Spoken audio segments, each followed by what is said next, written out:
এই পৃথিবীতে আমার আপনার প্রভাব প্রতিপত্তি থাকতে পারে, নাম যশ ডাক খ্যাতি আমার আপনারা থাকতে পারে, কিন্তু এই পৃথিবী ছেড়ে আমি আপনি যেই দিন চলে যাব, কোনো নাম ডাক যশ খ্যাতি কোনো কিছুর সঙ্গে যাবে না। এই পৃথিবী ছেড়ে আমাকে আপনাকে চলে যেতে হবে। এই পৃথিবীতে আমরা বেঁচে আছি এটা হচ্ছে অনিশ্চিত, আমি আপনি বেঁচে আছি এটাই অনিশ্চিত। এই পৃথিবী ছেড়ে আমাকে আপনাকে চলে যেতে হবে, মালাকুল মউত এসে আমার আপনার জানটা কবজ করে নেবে, এটাই হচ্ছে নিশ্চিত। নিশ্চিত গন্তব্যের জন্য আমি আপনি যদি প্রস্তুতি নিতে চাই, আমি আপনাদেরকে লক্ষ্য করে বলেছি, এক নম্বরে ভয় করতে হবে একজনকে, তিনি কে? সবাই কষ্ট করে বলেন, তিনি কে? এক নম্বর আল্লাহকে ভয় করতে হবে। দ্বিতীয় নম্বরে সত্যবাদীদের সঙ্গী হতে হবে। আর এই পৃথিবীতে যত সত্য আছে সকল সত্যের ওপরে মহাসত্য একটি কিতাব, সেই কিতাবের নাম কি? সবাইকে বলতে হবে সেই কিতাবের নাম কি? এই কিতাব যার সঙ্গে আছে আমার আপনার সঙ্গ হতে হবে তারই সঙ্গে। এই কিতাব যেখানে থাকবে সেখানেই সম্মান, সেখানেই মর্যাদা। এই কিতাবের সংস্পর্শে যেই আসুক না কেন, সেটা হতে পারে মানুষ, সেটা হতে পারে অন্য কোনো কিছু, কোনো বস্তু হতে পারে। এই যে কোরআনটা, বিরক্ত হচ্ছেন নাকি? এই কোরআনটা মুড়িয়ে রাখা হয়েছিল এক টুকরো কাপড়ের মধ্যে। এই কাপড়ের টুকরো যদি আমার আপনার সামনে টেবিলের ওপর থেকে নিচে পড়ে যায়, মাটিতে পড়ে যায়, আমি আপনি কি করবো? যত ব্যস্তই থাকি না কেন, দৌড়ায় গিয়ে মাটি থেকে ওই কাপড়ের টুকরাটাকে উঠিয়ে চুমু খেয়ে বুকের মধ্যে জড়িয়ে ধরবো। কি কথা বলেন? এটার দাম কিন্তু একেবারেই কম, পুরানো হয়ে গেছে এই জন্য কিন্তু দাম কম না, অর্থাৎ এই কাপড়ের দামই কম। কতটুক কাপড় আর এখানে আছে? 4 ঘিরে কাপড়। এই যে অল্প কাপড়, হয়তো কাপড়টা কিনতে গিয়ে আপনার 20 থেকে 50 টাকা সর্বোচ্চ।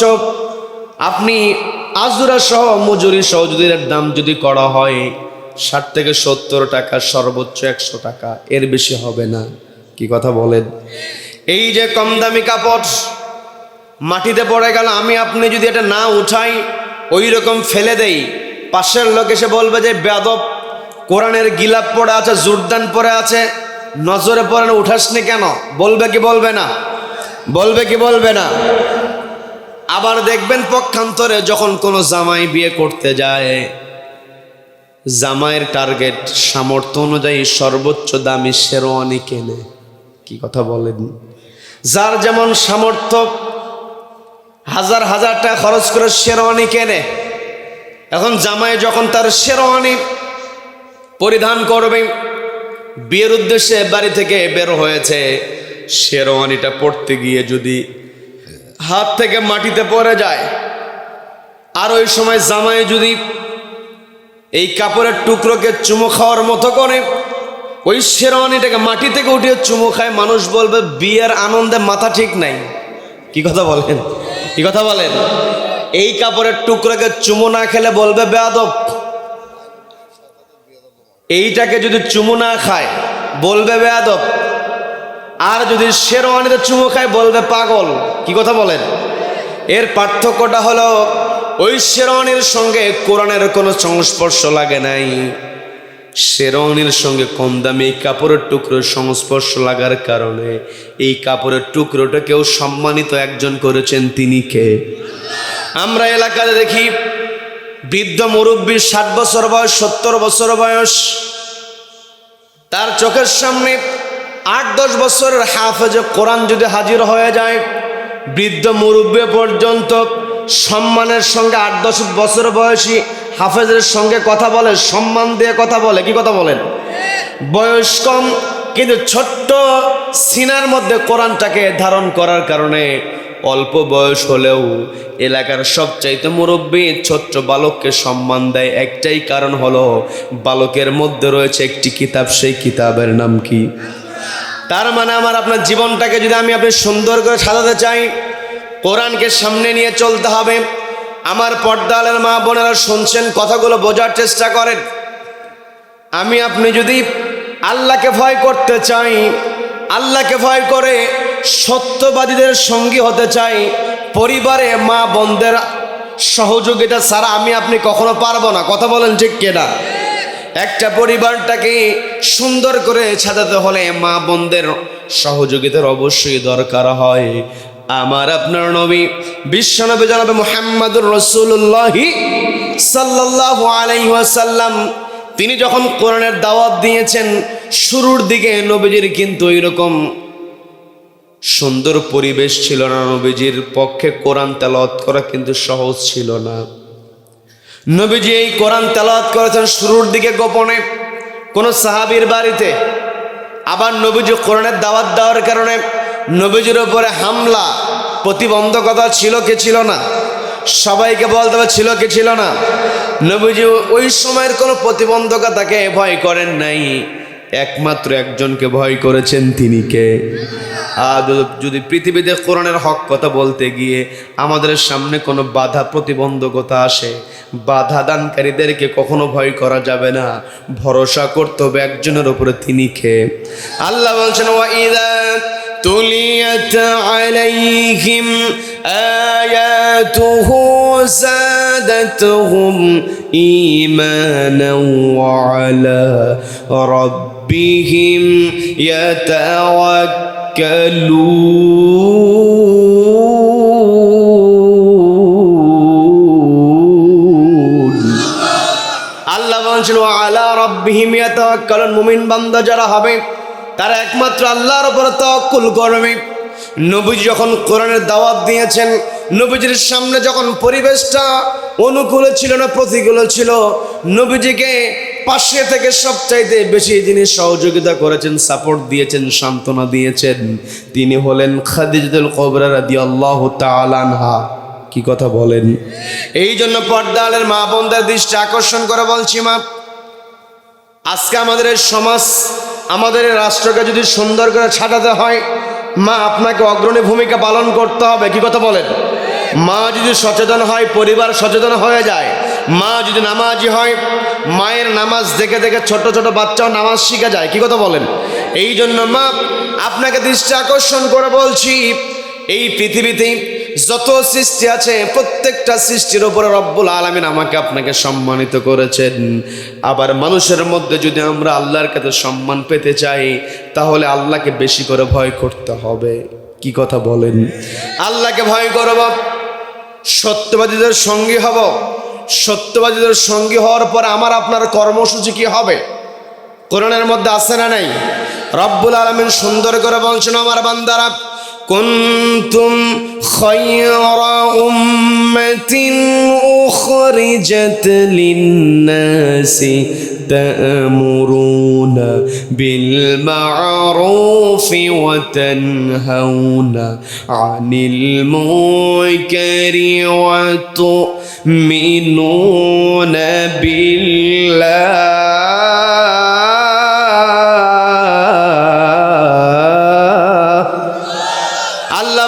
কুনতুম খায়রা উম্মাহ, তোমরা উত্তম জাতি, উখরিজাত লিন-নাস, তোমাদেরকে বের করা হয়েছে মানুষের জন্য। তার মানে এই পৃথিবীতে আপনি বাঁচলে বাপের নাম, এই কথা আছে না নাই? আছে না নাই? আপনি বাঁচলে বাপের নাম, এই কথা বলার কোনো সুযোগ ইসলামের মধ্যে নাই। এটা হচ্ছে মুনাফিকি কথা। কি কথা বলেন? মুনাফিকি কথা থেকে আমাকে আপনাকে দূরে থাকতে হবে। নিজে বাঁচলে বাপের নাম, যদি এই কথা গ্রহণযোগ্য হতো, নবীজিকে মক্কা থেকে মদিনায় হিজরত করতে হতো না। কি কথা বলেন? নবীজিকে অফার দেওয়া হয়েছে, তুমি যদি চেয়ার চাও তোমাকে চেয়ার দেওয়া হবে, তুমি যদি সুন্দর বাড়ি চাও তোমাকে সুন্দর বাড়ি দেওয়া হবে, সুন্দর নারী যদি চাও নারী দেওয়া হবে, অর্থ করে যা কিছু চাও সব কিছু তোমাকে দেওয়া হবে, তবে শর্ত হলো তুমি একা ইবাদত করবে। নবীজি শুনেছিলেন নাকি? নবীজি বলেছেন, চাচা আপনি ওদের প্রস্তাবটা ফিরিয়ে দিয়ে ওদেরকে জানিয়ে দিন, আপনারা তো আমাকে দুনিয়ার সম্পদের লোভ দেখিয়েছেন, যদি আমার এক হাতে সূর্য আর এক হাতে চন্দ্র দিয়ে দেওয়া হয়, তবুও চন্দ্র সূর্যকে আমি প্রত্যাখ্যান করে লা ইলাহা ইল্লাল্লাহ, আল্লাহর বিধান ছাড়া কোনো বিধান চলতে পারে না, এই দাওয়াত থেকে বিন্দু পরিমাণ আমি পিছপা হব না। বলেন আল্লাহু আকবার। আল্লাহ বলছেন এই কিতাবটা হলো মুত্তাকিদের জন্য আমি কিন্তু শুরু করেছিলাম, যালিকাল কিতাবু লা রাইবা ফীহি হুদাল লিল মুত্তাকিন আল্লাযীনা ইউমিনুনা বিল গায়বি ওয়া ইউকিমুনাস সালাতা ওয়া মিম্মা রাযাকনাহুম ইউনফিকুন। আল্লাহ বলছেন মুত্তাকি বান্দা তারাই, আল্লাহকে তারাই ভয় করে, আল্লাযীনা ইউমিনুনা বিল গায়ব, যারা গায়েবের প্রতি ঈমান আনে। আমি আপনি আল্লাহকে দেখেছি নাকি? আমি আপনি জান্নাত জাহান্নাম দেখেছি, ফেরেশতা দেখেছি, তারপরও বিশ্বাস অদৃশ্যের প্রতি গায়েবের প্রতি আমাদের আছে না নাই? তার মানে এক নাম্বার যেই বৈশিষ্ট্য আল্লাহ মুত্তাকিদের বললেন গায়েবের প্রতি ঈমান, সেটা আমার আপনার আছে। দ্বিতীয় নাম্বার আল্লাহ বলছেন যারা গায়েবের প্রতি বিশ্বাস করে মুত্তাকি হবে, দ্বিতীয় নাম্বারে ওরা ইউকিমুনাস সালাত, তারা নামাজটাকে কায়েম করবে। এই জায়গাতে নামাজ কায়েম করবে বলা হয়েছে, নামাজ পড়বে বলা হয় নাই। কি কথা বলেন? আমার কথা বুঝতে মনে কষ্ট হচ্ছে আপনাদের? কষ্ট হচ্ছে? আলোচনা চলবে, চলবে। কতক্ষণ? সারা রাত, সারা রাত চলবে, চলবে। হুজুর মরবে,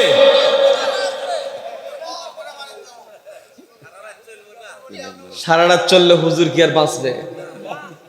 হুজুর মরুক আর বাঁচুক।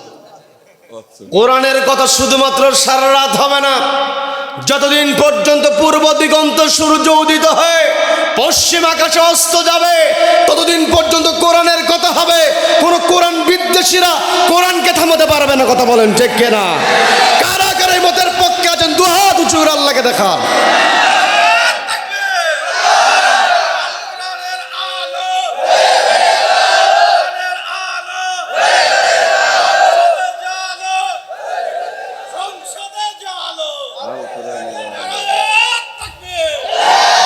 আল্লাহ আমাদের সকলকে কবুল করেন। বলেন আমিন, বলেন আমিন। বিরক্ত হলেন?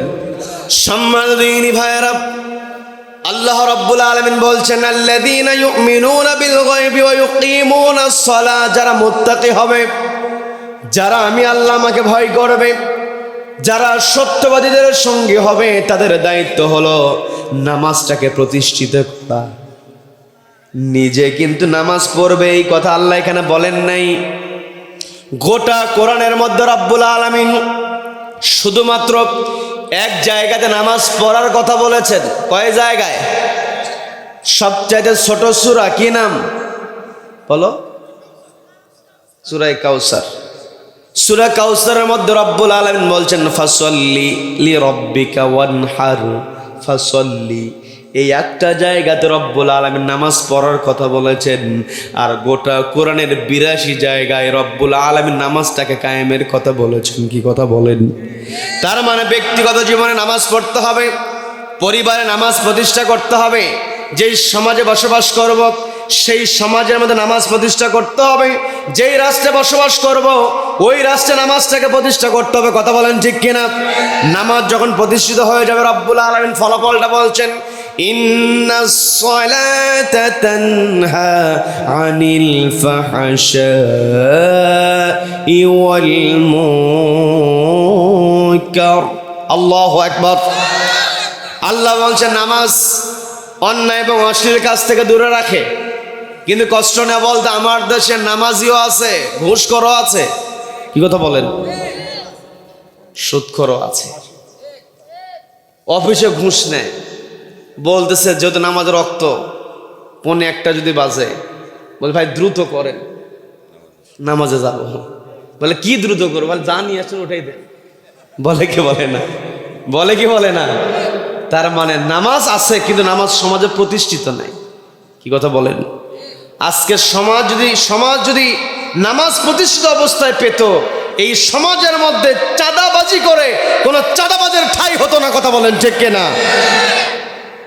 সম্মানিত দিনী ভাইয়েরা, আমার আপনার দায়িত্ব হলো নামাজ নিজে পড়তে হবে, নামাজটাকে সমাজে প্রতিষ্ঠিত করতে হবে। সত্যবাদীদের সঙ্গী হওয়ার পরে রব্বুল আলামিন বলছেন, কুনতুম খায়রা উম্মাহ, তোমরা উত্তম জাতি, উখরিজাত লিন্নাস, তোমাদেরকে মানুষের জন্য বের করা হয়েছে যাতে করে তোমরা মানুষের উপকার করতে পারো। মানুষের উপকার তোমরা কেমন করে করবে? আল্লাহ বলছেন, তা'মুরুনা বিল মা'রুফ, সৎ কাজের আদেশ দেবে, ওয়া তানহাউনা আনিল মুনকার, অসৎ কাজে বাধা দেবে। অসৎ কাজে বাধা দিবে, নিষেধ করা মানে কি করা? বাধা দেওয়া। এই জায়গাতেই বলে যে আমি এগুলোর মধ্যে নাই, বলে কি বলে না? বলে কি বলে না? বলে আমি ওগুলোর মধ্যে নাই, গ্যাঞ্জাম যেখানে আছে সেখানে আমি নাই, বলে কি বলে না? কিন্তু আমার আপনার নবী গ্যাঞ্জামের শিকার হয়েছেন, নবীজিকে রক্তাক্ত করা হয়েছে, নবীজি দমে যান নাই, নবীজি আল্লাহর জমিনে আল্লাহর বিধান প্রতিষ্ঠা করেছেন। এটাই আমার আপনার দায়িত্ব। কথা বলেন ঠিক কিনা? সম্মানিত দিনী ভাইয়েরা, এই যে আজকে আমি আপনি কোরআন তেলাওয়াত শুনছি, কোরআন তেলাওয়াত শুনলে খারাপ লাগে না ভালো লাগে? খুবই ভালো লাগে। আপনার মন যত খারাপ থাকুক না কেন, যতই কষ্টের মধ্যে আপনি থাকেন, আপনি যদি সুললিত কণ্ঠের কোরআনের তেলাওয়াত শোনেন, একটু হলেও আপনার মন আগের চাইতে ভালো হবে। কি কথা বলেন? এই কোরআন কখনো পুরানো হয় না। কি কথা বলেন? এই যে আমি আপনি কোরআনটাকে সামনে নিয়ে বসেছি, এই কোরআন আমি আপনি আজকে তেলাওয়াত করছি, কিন্তু তেলাওয়াতের মর্যাদা আমি আপনি বুঝতে পারছি না। নবীজি যখন কোরআন পেয়েছেন, নবীজিকে যখন কোরআনের ওহী করা হলো, নবীজির শুরুর দিকে কোরআন প্রকাশ্যে তেলাওয়াত করতে পারতেন না। নবীজি সাহাবীদেরকে নিয়ে কোন সাহাবীর বাড়ির মধ্যে গিয়ে সিটকি লাগিয়ে দিয়ে, এই বাংলাদেশে আজ থেকে 2 বছর পূর্বে এমন পরিবেশ ছিল। কি কথা বলেন? কি কথা বলেন? কষ্ট নিয়ে বলতে হয়, মা বোনেরা তালিম করেছে, দুধের সন্তান সহ মাকে গ্রেফতার করা হয়েছে। কি কথা বলেন? নবীজি কোরআন তেলাওয়াত করেছেন, গোপনে গোপনে নবীজিকে কোরআন তেলাওয়াত করতে হয়েছে। নবীজি একদিন সাহাবীদেরকে নিয়ে এক সাহাবীর ঘরের মধ্যে কোরআন তেলাওয়াত করছেন। 2 জন সাহাবী কথোপকথন করেছে, ফিসফিস করে কথা বলছে। এত সুন্দর কালামের তেলাওয়াত আমাদেরকে গোপনে করতে হয়, কোন দিন যে প্রকাশ্যে কোরআন তেলাওয়াত হবে, প্রকাশ্যে কোরআন তেলাওয়াতের দৃশ্য কোন দিন দেখব। আর কত গোপনে গোপনে কোরআন তেলাওয়াত। 2 জন সাহাবী যখন কথোপকথন করছে, ফিসফিস করে কথা নবীজির কান পর্যন্ত পৌঁছে গিয়েছে। ছোট্ট একটা ঘটনা আছে, বলবো নাকি? নবীজির কান পর্যন্ত যখন পৌঁছে গিয়েছে, নবীজি ওই 2 জন সাহাবীকে লক্ষ্য করে বলছেন, তোমরা কি বলেছ আমি কিন্তু সেটা শুনে ফেলেছি। বলেন না সুবহানাল্লাহ। নবীজি সবার সঙ্গে মিশে যেতেন, নবীজি সাহাবীদের মনের কথা শুনতেন। এমনকি কৃতদাস হলেও নবীজি তাকে প্রাধান্য দিয়েছেন। কি কথা বলেন? কারণ কে দাস, কে মালিক, কে চাকর, কে মনিব, কে গার্মেন্টসের মালিক, কে গার্মেন্টসের কর্মচারী, এটার কোনো মূল্যায়ন আল্লাহর কাছে নাই। আল্লাহর কাছে মূল্যায়ন হলো ইন্না আকরামাকুম ইনদাল্লাহি আতকাকুম, তোমার মধ্যে কতটুকু পরিমাণ আমি আল্লাহ আমার ভয় আছে। যার যত বেশি ভয় তার মর্যাদা তত বেশি। বলেন না সুবহানাল্লাহ। নবীজি ছিলেন ইমাম। নবীজির মুয়াজ্জিনের নাম কি? বেলাল রাদিয়াল্লাহু তাআলা আনহু। বড়লোক ছিলেন নাকি? গরিব মানুষ, কৃতদাস, খুব সুন্দর চেহারাও সুন্দর না, আবার পাগুলো ফাটা, ঠোঁটগুলো মোটা, দাঁতগুলো বড় বড়। আবার দেখবেন বেলাল রাদিয়াল্লাহু তাআলা আনহু তার কথাটাও কিন্তু অস্পষ্ট ছিল। কি কথা বলেন? অস্পষ্ট কথা ছিল, কথার মধ্যে কিছু জড়তা ছিল। এরপরও বেলাল রাদিয়াল্লাহু তাআলাকে সম্মানিত একজন করেছেন। তিনি কে? চাঁপাইনবাবগঞ্জের মানুষ। দেশি বলবে না, বলবে দিসি। কি বলবে? দিসি। যেখানে স বলা দরকার সেখানে দুন্তস্ব বলবে। এরকম এই যে জিহ্বার যে একটা জড়তা আছে না নাই, আছে না নাই? বেলাল রাদিয়াল্লাহু তাআলার কথার জড়তা ছিল, চেহারা ভালো ছিল না, প্রভাব প্রতিপত্তি তেমন ছিল না, বংশের কোনো পরিচয় ছিল না, কিন্তু অন্তরটা তাকওয়ায় পূর্ণ থাকার কারণে নবীজি হলেন ইমাম, বেলাল হলেন মুয়াজ্জিন। বলেন না সুবহানাল্লাহ। তার মানে আমার পর্দালের মা বোনেরা কথাগুলো বোঝার চেষ্টা করেন। চেহারা দিয়ে কখনো আল্লাহর কাছে সম্মানিত হওয়া যাবে না। অর্থ করি, দামি গাড়ি, দামি ফ্ল্যাট দিয়ে কখনো আল্লাহর কাছে সম্মান পাওয়া যাবে না। আমি যে কথা বলতে নিয়েছিলাম, নবীজি যখন সাহাবীদের সঙ্গে কথা বলতেন, নবীজি মিশে যেতেন। নবীজির সঙ্গে সব ধরনের কথাই সাহাবা ইকরাম বলতে পারতো। বলেন না সুবহানাল্লাহ। একদিন এক সাহাবী এসে বলছে, ইয়া রাসূলুল্লাহ, ইয়া হাবিবাল্লাহ, আমি আপনার কাছে বিপদে পড়ে এসেছি। বলে কি বিপদ? বলে কেমন করে বলি? বলে বলো, কোনো সমস্যা নাই। নবীজি অভয় দিয়ে দিলেন। নবীজি যখন অভয় দিয়ে দিয়েছেন, ওই সাহাবী বলছেন, ইয়া রাসূলুল্লাহ, ইয়া হাবিবাল্লাহ, আমার একটা ঘোড়া আছে। আরেকটা বর্ণনায় পাওয়া যায় আমার একটা উট আছে। উটের বর্ণনাটাই প্রসিদ্ধ বর্ণনা। আমার একটা উট আছে, এই উট দিয়ে আমি আমার চাষবাসের জন্য উটকে ব্যবহার করি। পানি টানি উটের পিঠের উপরে, পানির আমি পাত্র রেখে জমিতে পানি দেই, বিভিন্নভাবে ফসল ঘরে উঠাই। যখন যে প্রয়োজন হয় আমি আমার উটকে ব্যবহার করে থাকি। কিন্তু কয়েকদিন যাবৎ আমার উট আমার সঙ্গে পাগলামি করে। আমার উট আমার সঙ্গে পাগলামি করে, আমি সামনে গেলে আমাকে গুঁতো দেয়। অনেক সময় দেখবেন যারা গরু ছাগল পালন করে, গরুর মধ্যে কিন্তু এই সিমটম চলে আসে। কি কথা বলেন? আছে না নাই? এই রকম সিমটম নিয়ে নবীজি হাজির হয়েছেন। নবীজির সামনে সাহাবী হাজির হয়েছেন। নবীজি কেমন নেতা ছিলেন?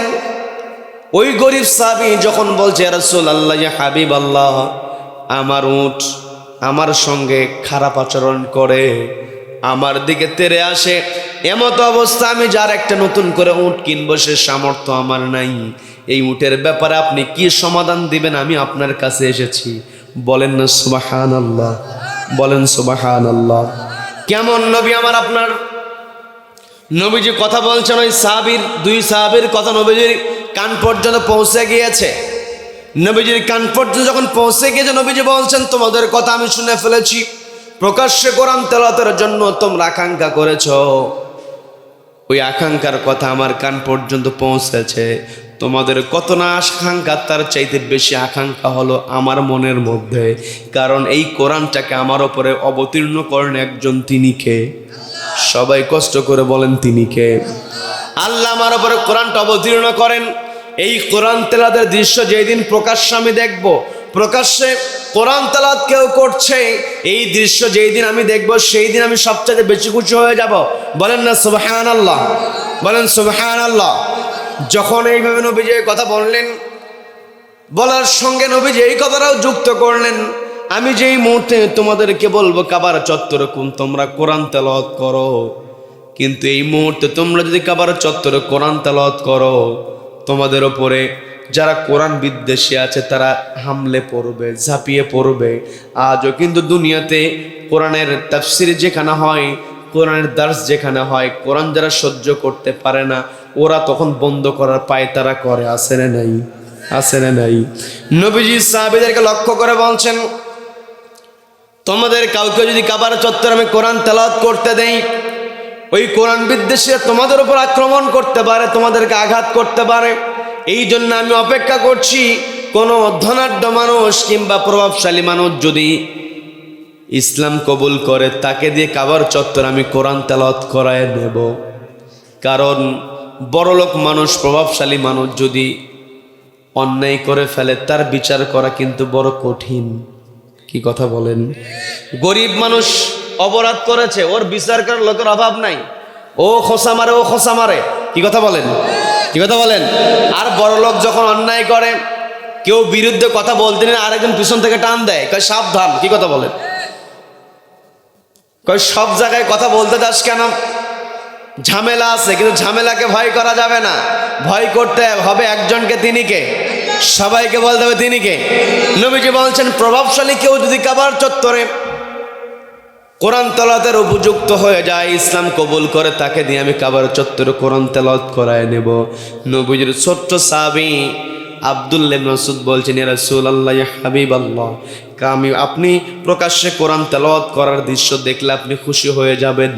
যেহেতু আপনি এই কথা ব্যক্ত করেছেন, কোনো ধনাঢ্য মানুষের অপেক্ষা করতে হবে না, আমি আপনাকে খুশি করার জন্য এই মুহূর্তে প্রকাশ্যে কাবার চত্বরে কোরআন তেলাওয়াত করতে প্রস্তুত। বলেন আল্লাহু আকবার, বলেন আল্লাহু আকবার। পর্দা আলের মা বোনেরা শুনছেন, আব্দুল্লাহ ইবনে মাসউদ রাদিয়াল্লাহু তাআলার বয়স তখন ছিল 12 থেকে 13 বছর। অল্প বয়সে সাহাবী, ঈমান কিন্তু তাজা। অথচ আমার মা বোনের অনেক সময় কথা বলে ফেলে, সবেমাত্র আমার ছেলে ইন্টারে পড়ে, সবেমাত্র অনার্সে পড়ে, এখনই কেন তো নামাজের কথা বলতে হবে, এক সময় বুঝলে ঠিকই পড়বে। বলে কি বলে না? বলে কি বলে না? মা আপনাকে দৃষ্টি আকর্ষণ করে বলছি, যখন আপনি আমের গাছ লাগাই, লিচুর গাছ লাগাই, তখন চতুর্পাশে বেড়া আছে না নাই? আছে না নাই? চতুর্পাশে বেড়া দিয়ে দেওয়া হয়, কারণ যাতে করে গাছটা বড় হয়ে যায়। যখন গাছ বড় হয়ে যায়, কাঠের গাছ যদি হয়, বছরে একদিনে কিন্তু আমরা ওই গাছের কাছে যাই না, গাছ বড় হয়ে যায়। কি কথা বলেন? ছোটবেলায় যত্ন নিতে হয়। আপনার সন্তানকে যদি ছোটবেলায় নামাজের শিক্ষা দিতে পারি, ছোটবেলায় যদি সন্তানকে নামাজি বানায় দিতে পারি, ছোটবেলায় সন্তানের অন্তরে যদি আল্লাহর ভয় ঢুকাইয়া দিতে পারি, ছোটবেলায় সন্তানের সঙ্গী হিসাবে যদি সত্যবাদী বন্ধু নির্ণয় করে দিতে পারি, এই সন্তান বড় হয়ে নিজে আল্লাহকে ভয় করবে, নিজে নামাজ পড়বে, সমাজে নামাজ প্রতিষ্ঠার জন্য আন্দোলন করবে। কথা বলেন ঠিক কিনা? এই জন্য মা আপনাকে দৃষ্টি আকর্ষণ করে বলছি, নবীজির সাহাবী আব্দুল্লাহ ইবনে মাসউদ 12-13 বছর বয়স, তিনি নবীজির কাছে অনুমতি চাইলেন। নবীজি সহজে অনুমতি দিতে চান না, নবীজি কিন্তু সবার সঙ্গে মিশে যান। ওই যে একটা ঘটনা আমি বলতে নিয়েছিলাম, উটের ঘটনা, ওটা শুনবেন তো আপনারা? ওই দিকে যাব, যে কথা আমি বলতে নিয়েছিলাম। নবীজি সবার সঙ্গে মিশে যান, ছোট হোক আর বড় হোক। নবীজি বলছেন, আব্দুল্লাহ আজকে থাক, আজকে কোরআন তেলাওয়াতের জন্য তোমার যাওয়ার দরকার নাই, অপেক্ষা করো, সুযোগ আসবে। কিন্তু নাছরবান্দা আব্দুল্লাহ ইবনে মাসউদ তিনি চিন্তা করেছেন, ছোট মানুষ হলেও প্রজ্ঞা তার রয়েছে। তিনি চিন্তা করেছেন, কাবার চত্বরে এখনো প্রকাশ্যে কেউ কোরআন তেলাওয়াত করে নাই, আর আমি যদি সবার আগে প্রকাশ্যে কোরআন তেলাওয়াত করতে পারি, নবীজি দৃশ্যটা দেখবেন, খুশি হয়ে যাবেন। নবীজি খুশি হয়ে যাওয়া মানে একজন খুশি হয়ে যাওয়া, তিনি কে? সবাইকে বলতে হবে তিনি কে? নবীজিকে খুশি করার জন্য আব্দুল্লাহ ইবনে মাসউদ বারবার অনুমতি চান, নবীজি নিষেধ করেন, আবার অনুমতি চান। একটা পর্যায়ে নবীজি হলেন দয়ার নবী, নবীজির দয়া আছে না নাই? কম না বেশি?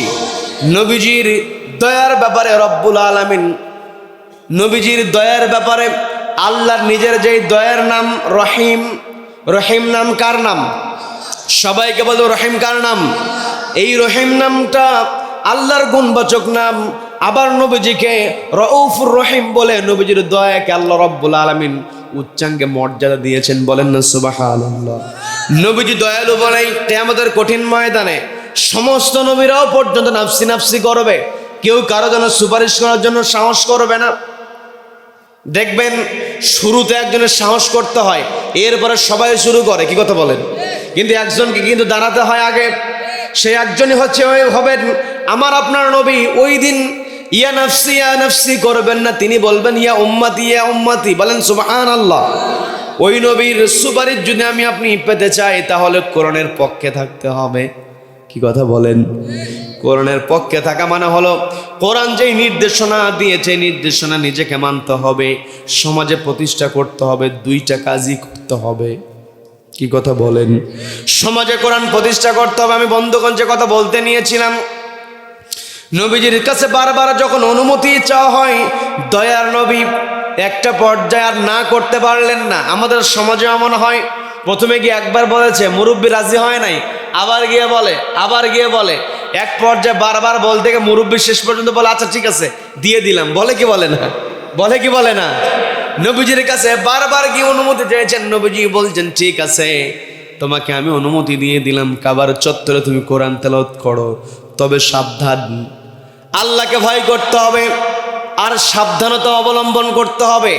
আবার সাবধানতা অবলম্বন মানে এই নয় যে কোরআন বিদ্বেষীদের সঙ্গে মিলিয়ে যাওয়া। কি কথা বলেন, কি কথা বলেন? অনেকে কৌশল করে কোরআন বিদ্বেষীদের কাতারেও দাঁড়িয়ে যায়, আছে না নাই? একেবারে মিলেমিশে একাকার হয়ে যায়। একাকার হয়ে যাওয়া এটা কখনো কৌশল হতে পারে না, এটা হচ্ছে মুনাফিকি। কথা বলেন ঠিক কিনা? সম্মানিত ভাইরা, নবীজি বলছেন যাও কাবার চত্বরে কোরআন তেলাওয়াতের অনুমতি আজকে আমি তোমাকে দিয়ে দিলাম। নবীজির অনুমতি পর সঙ্গে সঙ্গে কিশোর সাহাবী আব্দুল্লাহ ইবনে মাসউদ রাদিয়াল্লাহু তাআলা কাবার চত্বরে হাজির হয়ে তিনি শুরু করে দিয়েছেন আর রহমান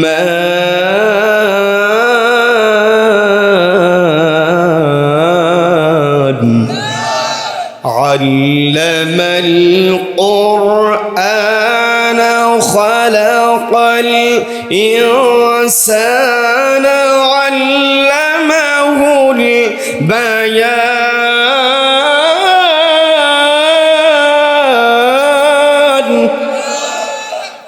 নবীজির অনুমতি পাওয়ার পরে কাবার চত্বরে গিয়ে নবীজির সাহাবী আব্দুল্লাহ ইবনে মাসউদ সূরা রহমান থেকে তেলাওয়াত শুরু করে দিয়েছেন। ঘটনা যে বলছি, বিরক্ত হচ্ছেন নাকি?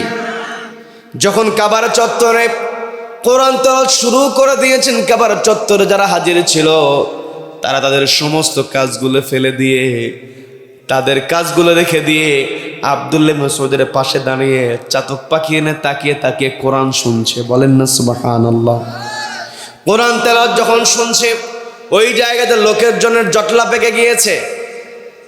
সবাই কোরআন, হঠাৎ করে এত সুন্দর আবৃত্তি, এত সুন্দর কথা, এত সুন্দর আবৃত্তি কে করে? কারণ জীবনে কেউ তো কোরআন তখনও শোনে নাই। কোরআনের তেলাওয়াত বারবার শুনলে কখনো বিরক্তি আসে না। কি কথা বলেন? এই যে সূরা ফাতিহা জীবনে কতবার তেলাওয়াত করেছি হিসাব করলে হিসাবই খুঁজে পাওয়া যাবে না। কি কথা বলেন?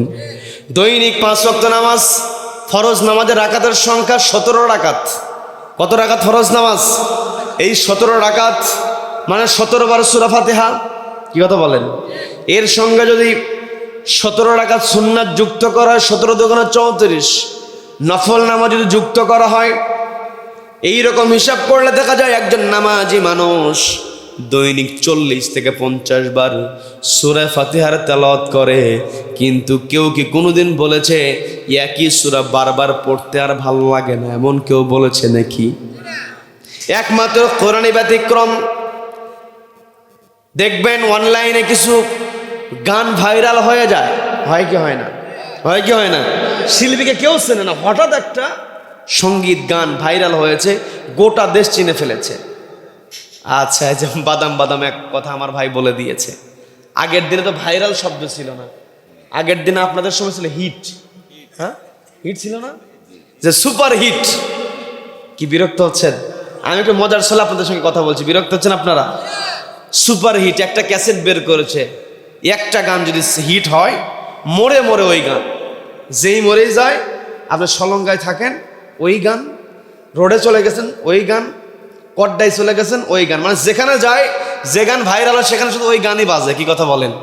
কিন্তু বারবার শুনতে শুনতে আর ভালো লাগে না, 10 বার 20 বার। এমনকি যেই শিল্পী গানটা গায় ওই শিল্পীও বারবার একই গান গাইতে গাইতে শিল্পীরও ভালো লাগে না। আমরা এমনও হয় কেউ যদি মোবাইলের মধ্যে একটা গান বারবার শোনে, পাশের লোক বিরক্ত হয়ে বলে দেই এক গানের মধ্যে কি পাইছিস, যদি শুনতে হয় হেডফোন লাগায় শুনবি, এরপরে যদি একবারও যদি শুনি এই মোবাইল কিন্তু আসার দিয়ে ভেঙে ফেলবো। বলে কি বলে না? বলে কি বলে না? যেই গানের কারণে শিল্পী তার জীবন পরিবর্তন, কোটি কোটি টাকার মালিক হয়ে গিয়েছে। আগের দিনে শিল্পীরা একটা ক্যাসেট বিক্রি করে ঢাকা শহরে কয়েকটা ফ্ল্যাট কিনেছে, এমন ঘটনা আগের দিনে ছিল। ওই শিল্পী যেই গানের কারণে তার এত জনপ্রিয়তা, এত অর্থ করে ইনকাম করলো, ওই শিল্পীর গানও বিরক্ত লাগে। কিন্তু প্রত্যেক দিন জন্মের পর থেকে নিয়ে আজকে পর্যন্ত আমি আপনি সূরা ফাতিহা প্রতিনিয়ত পড়ছি, কিন্তু কোনোদিন আমার আপনার ভিতরে বিরক্তি আসে না। এটাই হচ্ছে কোরআনের মুআজিজা। কথা বলেন ঠিক কিনা? সম্মানিত ভাইয়েরা, নবীজির সাহাবী যখন কোরআন তেলাওয়াত করছেন সবাই জটলা পেকে গিয়েছে। আবু জাহেল দূর থেকে লক্ষ্য করেছে আমার এরিয়ার মধ্যে এত লোক কই থেকে আসলো। কারণ এরিয়ার কিছু দাপটওয়ালা মানুষ আছে, কয় আমার এলাকাতে কিছু করতে হলে আমার থেকে অনুমতি নিতে হবে। এমন লোক আছে না নাই? আছে না নাই? লোকজন একত্রিত হয়েছে, কয় আমি ছাড়া কেউ সমাধান দিতে পারবে না, আমি যা বলবো সেটাই ঠিক। এমন আছে না নাই? এমন যে করবে, ওর মধ্যে আবু জেলের বৈশিষ্ট্য। কি কথা বলেন? কি কথা বলেন? আবু জেল বলতেছে, পাশে থাকা লোককে বলতেছে, দেখো তো কাবার চত্বরে আমাকে না জানায়, আমি তো কিছুই জানি না, কাবার চত্বরে এতগুলো মানুষ কিভাবে একত্রিত হয়, খোঁজ নিয়ে দেখো তো ওই জায়গাতে কি হয়েছে। ঘটনা শেষ করব নাকি মোনাজাত দেব? সবাই শুনবেন, সবাই শুনবেন। কারা কারা শুনবেন না? সবাই শুনবে। বলি আলহামদুলিল্লাহ, বলি আলহামদুলিল্লাহ। আমার মাইকের ভাই অনেক সুন্দর সাউন্ড দিয়েছে, তাকে ধন্যবাদ। মানে বাহিরে কি হচ্ছে আমি জানি না, তবে আমার কান ঠিক আছে। আমার কান ঠিক মানে আমার বলা ঠিক। বলি আলহামদুলিল্লাহ। সম্মানিত ভাইয়েরা, আবু জাহেল যখন তার পাশে থাকা মানুষকে বলতেছে, খোঁজ নিয়ে দেখো তো ওই জায়গায় মানুষের জটলা কেন, কি হয়েছে। আবু জাহেল যাকে পাঠিয়ে দিয়েছে সে ওখানে স্থির হয়ে কিছুক্ষণ সে কোরআন তেলাওয়াত শুনে নিল। বলেন না সুবহানাল্লাহ। সেখান থেকে সে চলে আসছে, এসে রিপোর্ট করতেছে ওই জায়গাতে কে যেন কি আবৃত্তি করে। কারণ ও তো কোনোদিনও শোনে নাই, জীবনের প্রথম শুনেছে, শুনতে ভালো লেগেছে। বলছে এত সুন্দর করে আবৃত্তি করছে, বয়স খুব বেশি নয় কিন্তু কথাগুলো অনেক সুন্দর সুন্দর কথা বলছে, আমিও শুনে এসেছি। এই কথা যখন আবু জেহেলকে বলা হয়েছে, আবু জেহেল বলতেছে ওই লোকটার পরিচয়, যেই ছেলেটা আবৃত্তি করছে ওই ছেলেটার পরিচয় একটু জানা দরকার। পরিচয়টা কি? যখনই বলা হয়েছে ওই ছেলের তেমন কোনো পরিচয় পাওয়া যায় না, কিন্তু দিনের বেলা অধিকাংশ সময় আব্দুল্লাহর পুত্রের সঙ্গে দেখা যায়। আব্দুল্লাহর পুত্রের সঙ্গে দেখা যায়। এই কথা বলার সঙ্গে সঙ্গে আবু জেহেলের আর বুঝতে বাকি নাই, কারণ নবীজি রাতের বেলা কোরআন তেলাওয়াত করত, আর নবীজির ঘরের কোনায় দাঁড়িয়ে দাঁড়িয়ে গোটা রাত আবু জেহেল কোরআন শুনেছে। কথা বলেন ঠিক কিনা? আজও দেখবেন কোরআন শুনে কোরআন বোঝে। আবু জেহেল যেমন কোরআন শুনেছে, কোরআন বুঝেছে, কিন্তু গদিটাকে রক্ষার জন্য, তার স্বৈরাচারী টিকিয়ে রাখার জন্য কোরআনটাকে মানতে দেয় নাই। কি কথা বলেন? কি কথা বলেন? আজও দেখবেন মুখে শুধু বলবে মদিনার ইসলামের কথা, কিন্তু বাস্তব জীবনে মদিনার ইসলাম মানবে না। এমন লোক আছে না নাই? আছে না নাই? নিজেকে মুসলিম দাবি করবে, বলবে যে কোরআন নিয়ে রাজনীতি করা যাবে না, কোরআন রাজনীতির বাইরে, এমন কথা বলার লোক আছে না নাই? আছে না নাই? আমি কাউকে খোঁচা দিয়ে কথা বলার জন্য বলছি না, শুধু বোঝানোর জন্য এসেছি। আপনি বুঝলে আপনার ভালো। কি কথা বলেন? আমি আপনি যদি কোরআন বুঝতে পারি, এটা আমার আপনারই ভালো। কি কথা বলেন? আমার আপনার নিজের ভালোর জন্য আমাকে আপনাকে বুঝতে হবে। আর আল্লাহ তো বলছেন উখরিজাত লিন্নাস, তুমি তো খায়ের হতে পারবে, উত্তম জাতি হতে পারবে, তোমার দায়িত্ব হচ্ছে মানুষের কল্যাণে তুমি কাজ করবে। আমার দায়িত্ব হলো আপনাকে বোঝানো, কারণ মানুষকে বুঝিয়ে যদি অন্যায় থেকে ন্যায়ের পথে আনা যায়, কোরআন বিরোধী পথ থেকে যদি কোরআনের পথে আনা হয়, এটাই মানুষের উপকার করা। কি কথা বলেন? অনেকে বলে ফেলে, মনের অজান্তেই বলে ফেলে যে কোরআনের মধ্যে কোনো রাজনীতি নাই। আমি আপনাদেরকে একটু বুঝাইয়া দেব, বিরক্ত হবেন নাকি? বিরক্ত হবেন নাকি? কোরআনের মধ্যে নীতি আছে না নাই? কোরআনের নীতি হলো শ্রেষ্ঠ নীতি। কি কথা বলেন? চোরচুরি করলে হাত কেটে দেওয়ার নীতি কোরআনের মধ্যে আছে না? আছে। এইরকম বহু নীতি আছে, এইরকম বহু নীতি আছে। জেনা করলে কি শাস্তি দিতে হবে, আল্লাহ কোরআনের মধ্যে নীতিগুলো ঢুকিয়ে দিয়েছেন। কেউ জুলুম করলে, মানুষের ওপরে ফাসাদ তৈরি করলে কি শাস্তি হবে, কোরআনের মধ্যে আল্লাহ নীতি আকারে দিয়েছেন। এই কোরআনের মধ্যে নীতি আছে, এই নীতি হলো শ্রেষ্ঠ নীতি। কি কথা বলেন? কোরআনের নীতির চাইতে শ্রেষ্ঠ নীতি আর একটা হতে পারে? তো শ্রেষ্ঠত্ব বোঝানোর ক্ষেত্রে আমরা কিছু বিশেষণ ব্যবহার করি, যেমন রাজার প্রাসাদ, রাজপ্রাসাদ বলি না আমরা। কি কারণে বলি? যে রাজার প্রাসাদ হচ্ছে রাজ্যের মধ্যে শ্রেষ্ঠ প্রাসাদ, এই জন্য কি ওটা কি হয়? রাজপ্রাসাদ হয়। রাজার সিংহাসন রাজ্যের শ্রেষ্ঠ সিংহাসন, এই জন্য রাজসিংহাসন। কি কথা বলেন? আবার দেখবেন আমাদের মনের অজান্তে সিরাজগঞ্জ শহরে গিয়েছেন, বগুড়া শহরে গিয়েছেন, তবে ঢাকাতে গিয়েছেন, যাওয়ার পরে দেখবেন কিছু কিছু বিল্ডিং এত সুন্দর করে তৈরি করে, মনের অজান্তে কথা বের হয়ে যায়, হাই রে কি রাজপ্রাসাদ বানাইছে রে। বলে কি বলে না? বলে কি বলে না? তার মানে রাজপ্রাসাদ বলার কারণ হচ্ছে কি, প্রাসাদটা শ্রেষ্ঠ। প্রাসাদটা কি শ্রেষ্ঠ। এখন তো আর রাজা নাই, তারপরেও কি বিল্ডিংটা সুন্দর বিল্ডিং দেখে কি বলে, হাই রে রাজপ্রাসাদ বানায় ফেলছে। রাজা কিন্তু থাকে না, কিন্তু বিল্ডিং এর শ্রেষ্ঠত্ব বোঝানোর জন্য বললো রাজপ্রাসাদ। আবার যেই মিস্ত্রি ভাইয়েরা রাজপ্রাসাদ তৈরি করে মিস্ত্রিদেরকে কি বলে, বলেন বলেন? তার মানে মিস্ত্রিদের শ্রেষ্ঠ মিস্ত্রি হচ্ছে কি, রাজমিস্ত্রি। তো এগুলো তো আমরা সচরাচর শুনেছি জেনেছি। আর একটা সহজ আছে আমাদের, সেটা হচ্ছে একটা হাঁস আছে সবার চেয়ে বড় শ্রেষ্ঠ, এই জন্য ওটা কি রাজহাঁস। তার মানে হাঁসের মধ্যে শ্রেষ্ঠ হলে হয় রাজহাঁস, প্রাসাদের শ্রেষ্ঠ হলে হয় রাজপ্রাসাদ, সিংহাসনের শ্রেষ্ঠ হলে হয় রাজসিংহাসন। তাহলে নীতির শ্রেষ্ঠ হলে ওটাই হবে রাজনীতি। কি কথা বলেন, কি কথা বলেন? আজকে কোরআনের নীতি দিয়ে যদি আমার আপনার দেশ শাসিত হতো, যেই সমস্ত অফিসারেরা, যেই সমস্ত হারামখোরেরা কলমের খোঁচা দিয়া লক্ষ লক্ষ কোটি কোটি টাকা আত্মসাৎ করে, ওই সমস্ত অফিসারদের দুর্নীতি প্রমাণিত হওয়ার পরে যদি ওই সমস্ত অফিসারদের একটা অফিসারের হাত যদি বাইতুল মোকাররমের সামনে কিংবা সুপ্রিম কোর্টের সামনে কেটে দেওয়া হতো, তাহলে ওই দৃশ্য দেখে দেশের বাকি অফিসারগুলো মুহূর্তের মধ্যে ভালো হয়ে যেত। কথা বলেন ঠিক কিনা? এই কথা বললেই হুজুর খারাপ কয়, হুজুর কোরআন তেলাওয়াত করবে, হুজুরকে নামাজের দায়িত্ব দিয়েছে, হুজুর নামাজ পড়াবে, মিলাদের জন্য ডেকে নিয়েছে, হুজুর মিলাদ পড়ে মোনাজাত করায় হুজুর কবরবাসীর জন্য দোয়া করবে। হুজুর কেন দেশ কেমনে চলবে এই কথা বলে, এমন কথা বলার লোক আছে না নাই? আছে না নাই? অথচ নিজেকে শেষ নবীর উম্মত দাবি করে। কি কথা বলেন? তো নবীজির উম্মত দাবি করলে আমার আপনার নবীজির সবচাইতে গুরুত্বপূর্ণ যে সুন্নাত ছিল, নবীজি রাষ্ট্রীয় চেয়ারে বসার পরে এই কোরআনকে রাষ্ট্রীয় পর্যায়ে বাস্তবায়ন করেছেন। কি কথা বলেন, কি কথা বলেন? এগুলো আমার আপনার বুঝতে হবে। একা বাঁচলে, নিজে বাঁচলে বাপের নাম, এই কথা বলা যাবে? সম্মানিত বন্ধুগণ, আবু জাহেল আর বোঝার বাকি নাই। আবু জাহেল ভালো করেই জানে এই যে ছেলের পরিচয় দেওয়া হলো, দিনের অধিকাংশ সময় আব্দুল্লাহর পুত্রের সঙ্গে দেখা যায়।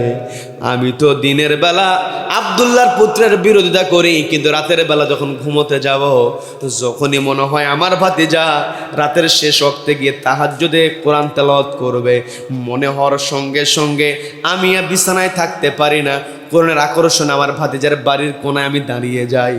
আজকে এই কোরআনে আমি বিরোধিতা করি, আমি নেতা হয়ে নিজেকে কন্ট্রোল করতে পারি না। এই জায়গাতে সাধারণ মানুষ যদি কোরআনের স্বাদ পেয়ে যায়, আমি তার নিয়ন্ত্রণ করতে পারবো না। অতএব এই মুহূর্তে থামাতে হবে। সঙ্গে সঙ্গে কয়েকজন গুন্ডা নিয়ে, চেলা চামুন্ডা নিয়ে, আজও দেখবেন আমাদের সমাজে কিছু মানুষ আছে, কিছু নেতা গুন্ডা পালে, আছে না নেই? আছে না নেই? তার মানে বর্তমান সময় যারা গুন্ডা পালবে, ওরাই হচ্ছে বর্তমান সময়ের আবু জেহেল। কি কথা বলেন? বুঝতে কষ্ট হচ্ছে নাকি? আবু জেহেল মার্কা নেতার পিছনে যাওয়া যাবে নাকি? চাঁদাবাজ নেতার পিছনে যাওয়া যাবে নাকি? সম্মানিত বন্ধুগণ, কথা বুঝতে হবে। এই পৃথিবীতে আমরা এমনিতে আসি নাই, আমাদের দায়িত্ব আছে না নাই? আছে না নাই? এই পৃথিবীতে আল্লাহ আমাকে আপনাকে পাঠিয়েছেন, আমার আপনার পরিচয় হলো আমি আপনি আল্লাহর খলিফা, প্রতিনিধি। প্রতিনিধি ইংরেজিতে বলে রিপ্রেজেন্টেটিভ। এই রিপ্রেজেন্টেটিভ শব্দের সঙ্গে আমরা বেশি পরিচিত হই তখন যখন অসুস্থ হয়ে যাই, ডাক্তারের কাছে গিয়েছি, ডাক্তার প্রেসক্রিপশন লিখে দিয়েছে, ঘর থেকে বের হওয়ার সঙ্গে সঙ্গে কয়েকজন সুন্দর পোশাক পরা মানুষ, অফিসার লেভেলের মানুষ দেখা যায়, দৌড়ে মোবাইল বের করে বলে, ভাই প্রেসক্রিপশন দেন, একটু ছবি উঠাবো। আছে না নাই? আছে না নাই? তার মানে যারা ছবি ওঠে ওদেরকে কি বলা হয়? রিপ্রেজেন্টেটিভ। রিপ্রেজেন্টেটিভ মানে কোনো ঔষধ কোম্পানির প্রতিনিধি হিসেবে এসেছে, যে ডাক্তার সত্যিই কি লেখছে কিনা, ঔষধ লিখলো কিনা। ডাক্তার ঔষধ লেখে, বিনিময় বলে যে আমাকে কিছু দিতে হবে না, একটু উমরা করায় দিয়ে। বাস্তব ঘটনা, গত মাসে আমি একটা প্রয়োজনে সিএনজিতে চড়েছি, সিএনজির সামনে বসলাম, পিছনে 3 জন গল্প করতেছে, ওরা বাস্তব ঘটনা বলছি। বলতেছে, দেখ এত টাকা ইনকাম করে, প্রত্যেক দিন লাখের নিচে বাড়িতে যায় না, অথচ কোম্পানি থেকে অফার করা হলো ওর একা উমরা, ও দাবি করছে আমার স্ত্রীকেও নিয়ে যাবো, যাবে উমরাতে, কিন্তু কিসের টাকা দিয়া? ঘুষের টাকা দিয়া। তো যতই ঘুষের টাকা দিয়ে তুমি করো উমরা, তুমি সবচাইতে বড় গোমরা। কথা বলেন, কি কথা বলেন? সম্মানিত ভাইয়েরা, আমার আপনার সম্মান আমি কিন্তু শুরুতেই বলেছিলাম। আল্লাহ বলছেন ওয়ালাকাদ কাররামনা বানি আদম, আমি আদম সন্তানকে সম্মানিত করেছি। ওয়া হামালনাহুম ফিল বাররি ওয়াল বাহরি ওয়া রাযাকনাহুম মিনাত তাইয়্যিবাত।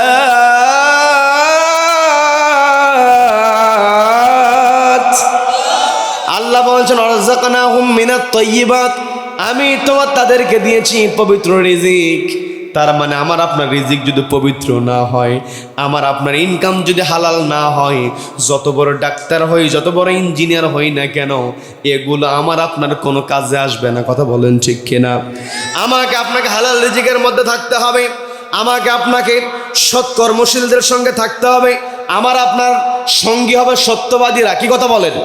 ওই আবু জাহেল সহ্য করতে পারল না, গুন্ডাদেরকে নিয়ে অতর্কিতভাবে ওই ছোট্ট সাহাবী, কিশোর সাহাবী আব্দুল্লাহ ইবনে মাসউদের উপরে ঝাঁপিয়ে পড়েছে। রক্তাক্ত শুরু করে দিয়েছে, রক্তাক্ত করে দিয়েছে, এমন আঘাত করেছে। কয়েকজন দৃশ্য দেখে বলছে হাই হাই, এমন পিটনি দেওয়া শুরু করেছে, একে যদি এখন না থামানো হয় মারতে মারতে মেরেই ফেলে দেয়। এই কথা, এই দৃশ্য দেখে কয়েকজন এগিয়ে এসে আবু জাহেলকে সরিয়ে দিল। আব্দুল্লাহ ইবনে মাসউদকে সেখান থেকে চলে যাওয়ার জন্য ব্যবস্থা করে দিল। আব্দুল্লাহ ইবনে মাসউদ রাদিয়াল্লাহু তাআলা আনহু রক্তাক্ত চেহারা নিয়ে সবার আগে চলে গিয়েছেন নবীজির কাছে। বলেন না সুবহানাল্লাহ, বলেন সুবহানাল্লাহ।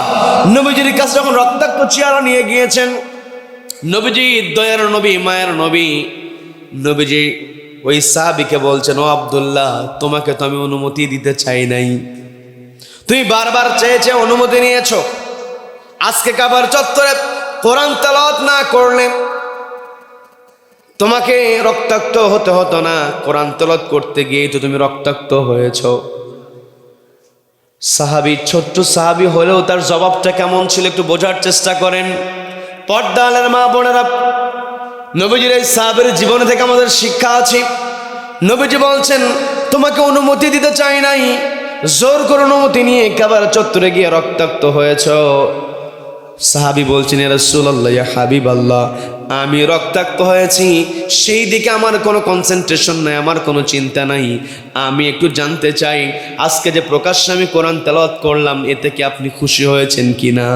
নবী জবাব দিয়ে বলছেন ও আব্দুল্লাহ, শুধু আমি খুশি হই নাই, জগতের সময়ের প্রতিপালক আল্লাহ পর্যন্ত খুশি হয়ে গিয়েছেন। বলেন না সুবহানাল্লাহ। নবীজি যখন এই কথা বললেন, ছোট্ট মানুষ খুশি হয়ে গিয়েছে, নবীজির কাছ থেকে চলে যাবে এমত অবস্থা নবীজি বলছেন ও আব্দুল্লাহ, তোমাকে যে আঘাত করেছে, তোমাকে রক্তাক্ত করেছে, তুমি কি কাউকে আঘাত করো নাই? তুমি কি কাউকে কিছুই বলো নাই? ওই সাহাবী জবাব দিয়ে বলছেন ইয়া রাসূলুল্লাহ, ইয়া হাবিবাল্লাহ, আমি ছিলাম একা মানুষ, আমি তাদেরকে কি করব? হাত দিয়ে আমি কোনো আঘাত তাদের করতে পারি নাই, হাত দিয়ে আমি কোনো প্রতিশোধ নিতে পারি নাই, তবে জবান দিয়ে আমি তাদেরকে চ্যালেঞ্জ ছুড়ে দিয়েছি। বলেন না সুবহানাল্লাহ। আমি বলেছি আবু জাহেল, আজকে তোর ক্ষমতা আছে, ওই ক্ষমতার দাপট দেখে আমাকে রক্তাক্ত করেছিস, একদিন তোর ওই ক্ষমতা থাকবে না। কথা বলেন ঠিক কিনা? যেই দিন তোর ওই ক্ষমতা থাকবে না, সেই দিন আমি তোর মোকাবেলা করব। যখন এই কথা নবীজিকে শোনানো হলো, নবীজি আল্লাহর দরবারে ফরিয়াদ করে বলছেন আল্লাহ, আজকে আমার আব্দুল্লাহ কাবার চত্বরে কোরআন তেলাওয়াত করতে গিয়ে আবু জাহেলকে চ্যালেঞ্জ ছুড়ে দিয়েছে, তুমি তাকে আবু জাহেলের মুখোমুখি হয়ে চ্যালেঞ্জে মোকাবেলা করে বিজয় দিও। নবীজি যেই দোয়া করেন সেই দোয়া ফিরে দেওয়া হয় নাকি? নবীজির দোয়া আল্লাহ কবুল করেন। নবীজি যখন দোয়া করলেন, নবীজির দোয়া তো মিস হবে না, এই বিশ্বাস নবীজির সাহাবী আব্দুল্লাহ ইবনে মাসউদের মনের মধ্যে আছে না নাই? সবাই কষ্ট করে বলেন আছে না নাই? ছোট্ট সাহাবী আরো খুশি হয়েছেন। খুশি হয়ে যখন নবীজির কাছ থেকে বিদায় নিয়ে চলে যাচ্ছেন, হাসতে হাসতে চলে যাচ্ছেন, সামনে থেকে একজন থামায়া বলছে চেহারাতে তোমার রক্ত লেগে আছে, অথচ চেহারার মধ্যে হাসি। কারণ চেহারায় রক্ত থাকলে, আঘাতপ্রাপ্ত হলে আমার আপনার চেহারা মলিন হয়ে থাকে, কষ্টের ছাপ থাকে। কি কথা বলেন? কিন্তু ছোট্ট সাহাবী চেহারার মধ্যে কোনো কষ্টের ছাপ না, আনন্দের ছাপ। একজন ডাক দিয়ে বলছে কি বাবার রক্তাক্ত চেহারাতে তোমার হাসি, এর কারণটা কি? ওই সাহাবী বলছেন আজকে এই কারণটা বলবো না, যেই দিন কারণের সুযোগ আসবে, এই কারণ বলার সুযোগ আসবে, আমি সেই দিন বলবো।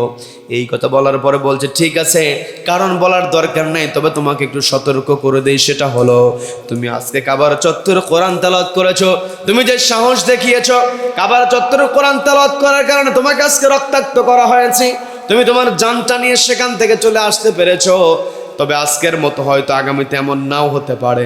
আজকে যেমন তুমি দুঃসাহসী হয়ে কাবার চত্বরে কোরআন তেলাওয়াত করেছো, আগামীতে এরকম করে কাবার চত্বরে সাহস করে কোরআন তেলাওয়াতের দরকার নাই। আজকে তুমি জীবন নিয়ে চলে এসেছো, আগামীতে হয়তো জীবন না নিয়েও আসতে পারো। এই কথা যখন বলা হলো, ওই সাহাবী কি জবাব দিয়ে চমৎকারভাবে বলছেন, আমাকে তুমি কিসের ভয় দেখাও?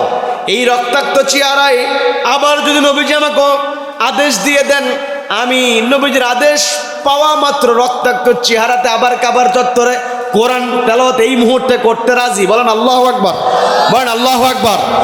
এমন দৃশ্য আমরা দেখেছি, একটা মামলা দিয়েছে, জেল থেকে বের হয়েছে, রিমান্ডে নিয়ে আঙ্গুলের নখ উপড়ায় ফেলেছে আর বলেছে আন্দোলন করতে যাবি না, নিজে নিজে ভালো থাক। ভয় দেখিয়েছে, ভিতরে গিয়েছি, একটা মামলা খেয়ে বের হয়েছে, জামিনে বের হয়েছে, আন্দোলন মিস দেয় নাই। আবার 3টা মামলা। এমন ঘটনা আমার দেশে আছে না নাই? আছে না নাই? তার মানে পৃথিবী যতদিন থাকবে কোরআনওয়ালাদেরকে মামলা দিয়ে রিমান্ড দিয়ে কখনো থামানো যাবে না। কারণ কোরআনওয়ালারা একজনের উপর আস্থা রাখে, তিনি কে? সবাইকে বলতে হবে তিনি কে। কোরআনওয়ালাদেরকে মিথ্যাবাদী, কোরআনওয়ালাদেরকে বিভিন্ন ট্যাগ লাগানো যেতে পারে, কোরআনওয়ালাদেরকে বিভিন্ন ট্যাগ লাগানো যেতে পারে, কিন্তু কোরআনওয়ালাদেরকে কখনো দুর্নীতিবাজ বলতে পারে না। কথা বলেন ঠিক কিনা?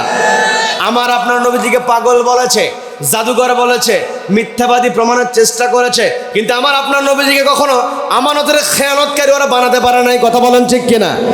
আজও দেখবেন হুজুরদের বিরুদ্ধে বিভিন্ন ট্যাগ লাগাতে পারে, কিন্তু হুজুরদেরকে কখনো আমানতের খেয়ানতকারী প্রমাণ করতে পারবে না। কথা বলেন ঠিক কিনা?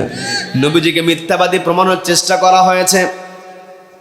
নবীজি যখন মেরাজ থেকে আসলেন, অনেক লম্বা ঘটনা, আমি লম্বা ঘটনা বলবো না, শুধু বোঝানোর জন্য বলছি। আলোচনার বিশাল আলোচনা হচ্ছে, অনেক আলোচনা হচ্ছে, অনেক কথা হচ্ছে, অনেকগুলো কথাকে এক জায়গায় একত্রিত করব। আল্লাহ আমাকে আপনাকে বলেছেন কাকে ভয় করতে হবে। সবাই কষ্ট করে বলেন কাকে ভয় করতে হবে? আল্লাহকে ভয় করতে হবে, সত্যবাদীদের সঙ্গী হতে হবে। সত্যবাদীদের সঙ্গী হওয়া মানে হলো একটি কিতাবওয়ালাদের সঙ্গী হওয়া। সে কোন কিতাব? সবাই বলেন কোন কিতাব? যাদের কাছে কোরআন আছে তারা কি মিথ্যা কথা বলতে পারে নাকি? মিথ্যা কথা বলতে পারে নাকি? নবীজিকে মিথ্যাবাদী বানানোর জন্য আবু জাহেল চেষ্টা করেছিল। নবীজি যখন মেরাজ করে আসলেন, মেরাজ করে যখন আসলেন, নবীজি মেরাজের কথা যখন বললেন, আবু জাহেল সুযোগটাকে লুফে নিয়েছিল। আবু জাহেল নবীজিকে মিথ্যাবাদী প্রমাণ করবে, নবীজির বিরুদ্ধে তহমত দেওয়া শুরু করলো। নবীজির বন্ধু আবু বকর সিদ্দিক রাদিয়াল্লাহু তাআলার কাছে গিয়ে বলছে, তোমার বন্ধু উল্টা পাল্টা কথা বলছে, মিথ্যা কথা বলছে। বলেন নাউযুবিল্লাহ। বলে কি বলে? বলছে সে নাকি গত রাতে মক্কা থেকে বাইতুল আকসায় গিয়েছে, সেখান থেকে সিদরাতুল মুনতাহা পাড়ি দিয়ে আর সাজিমে গিয়ে আল্লাহর সঙ্গে নাকি কথা বলে এসেছে। এটা কি অল্প সময়ের মধ্যে সম্ভব? তুমি বলো। আবু বকর রাদিয়াল্লাহু তাআলা বলছেন, তুমি যে কথা আমাকে বলেছো এই কথা কি নবীজি নিজের মুখে বলেছে নাকি? বলে হ্যাঁ, নিজের মুখে বলেছে। এখনো কাবার চত্বরে বলতেছে, তুমি গিয়ে দেখো কি পাগলামি শুরু করেছে। আবু বকর বলছেন, যদি সত্যি নবীজি মুখ দিয়ে কথা বলে থাকেন আমি নিশ্চিতভাবে বিশ্বাস করে নিলাম। বলেন না সুবহানাল্লাহ, বলেন সুবহানাল্লাহ। আবু জাহেল আর আবু বকর সিদ্দিককে হাত করতে পারলো না। নবীজিকে বিভিন্নভাবে ঠেকানোর চেষ্টা করেছে। নবীজিকে বলেছে বাইতুল আকসায় গিয়েছ, দরজা কয়টা, জানালা কয়টা? ঠেকানোর চেষ্টা করেছে, কিন্তু শেষ পর্যন্ত পারে না। আপনাদের জানা কথা, জিবরিল আমিন বাইতুল আকসার চিত্র নবীজির সামনে তুলে ধরেছেন। নবীজি গুনে গুনে দরজা জানালার সংখ্যা বলে দিয়েছে। তবু আবু জাহেল সত্যকে মেনে নেয় নাই। কিন্তু নবীজির টার্গেট হলো আমার চাচা জাহান্নামে যাক। এটা নবীজি কখনো চাইবে নাকি? আল্লাহ তো চায় না আমার কোনো বান্দার জাহান্নামে যাক, এটা আল্লাহ কখনো চায় না। কিন্তু বান্দার কর্মের ফলে সে জাহান্নামে চলে যায়। কি কথা বলেন? কি কথা বলেন? নবীজির টার্গেট হলো চাচাকে কেমন করে বিশ্বাস করানো যায়। নবীজির সরল মন নিয়ে চাচার কাছে আবার গিয়ে বলছেন, চাচা আপনি তো বিশ্বাস করছেন না, আমি দরজা জানালার সংখ্যা বলে দিলাম, তারপর আপনি বিশ্বাস করছেন না। আমার মুখের কথা যদি আপনি বিশ্বাস করবেন না, আপনাকে আমি একটা ক্লু দিতে পারি। আমি বলবো না আমার জন্য অন্য মানুষের কথা বলবে, তো এলাকার মানুষ নয়, সিরিয়ার মানুষ। কোন এলাকার মানুষ? সবাই কষ্ট করবেন, কোন এলাকার মানুষ? সিরিয়ার মানুষ আমার পক্ষে সাক্ষ্য দেবে, কারণ আমি যখন বায়তুল আকসার দিকে যাচ্ছিলাম, পথের মধ্যে সিরিয়ার লোকজনের সঙ্গে আমার দেখা হয়েছে, তাদের সঙ্গে আমার কথোপকথন হয়েছে। আমি যদি সত্যি ওইদিকে না যেতাম তাহলে তো ওদের সঙ্গে আমার দেখা হতো না। আমার বিশ্বাস আগামীকাল সূর্যাস্তের পূর্বেই ওই সিরিয়ার লোকেরা কাবার চত্বরে হাজির হয়ে যাবে। আপনি তাদের কাছে আমার কথা জিজ্ঞাসা করবেন, তারা যদি আমার ব্যাপারে সার্টিফিকেট দিয়ে দেয় তাহলে তা আপনি সত্যটা বুঝে যাবেন, তখন আপনি ইসলাম কবুল করবেন, এটা আমি আশা রাখি। নবীজি যখন এই কথা বললেন, আবু জেহেল মুস্কি মুস্কি হাসে, আর কোনো কথা বলে না। আবু জেহেল ভালো করে জানে যে আমার ভাতিজা সব কথা সত্য বলে। কি কথা বলেন? কি কথা বলেন? আমার ভাতিজা সত্য কথা বলে। আবু জেহেল মুস্কি হাসি দিয়ে কোনো কথা বাড়ায় নাই।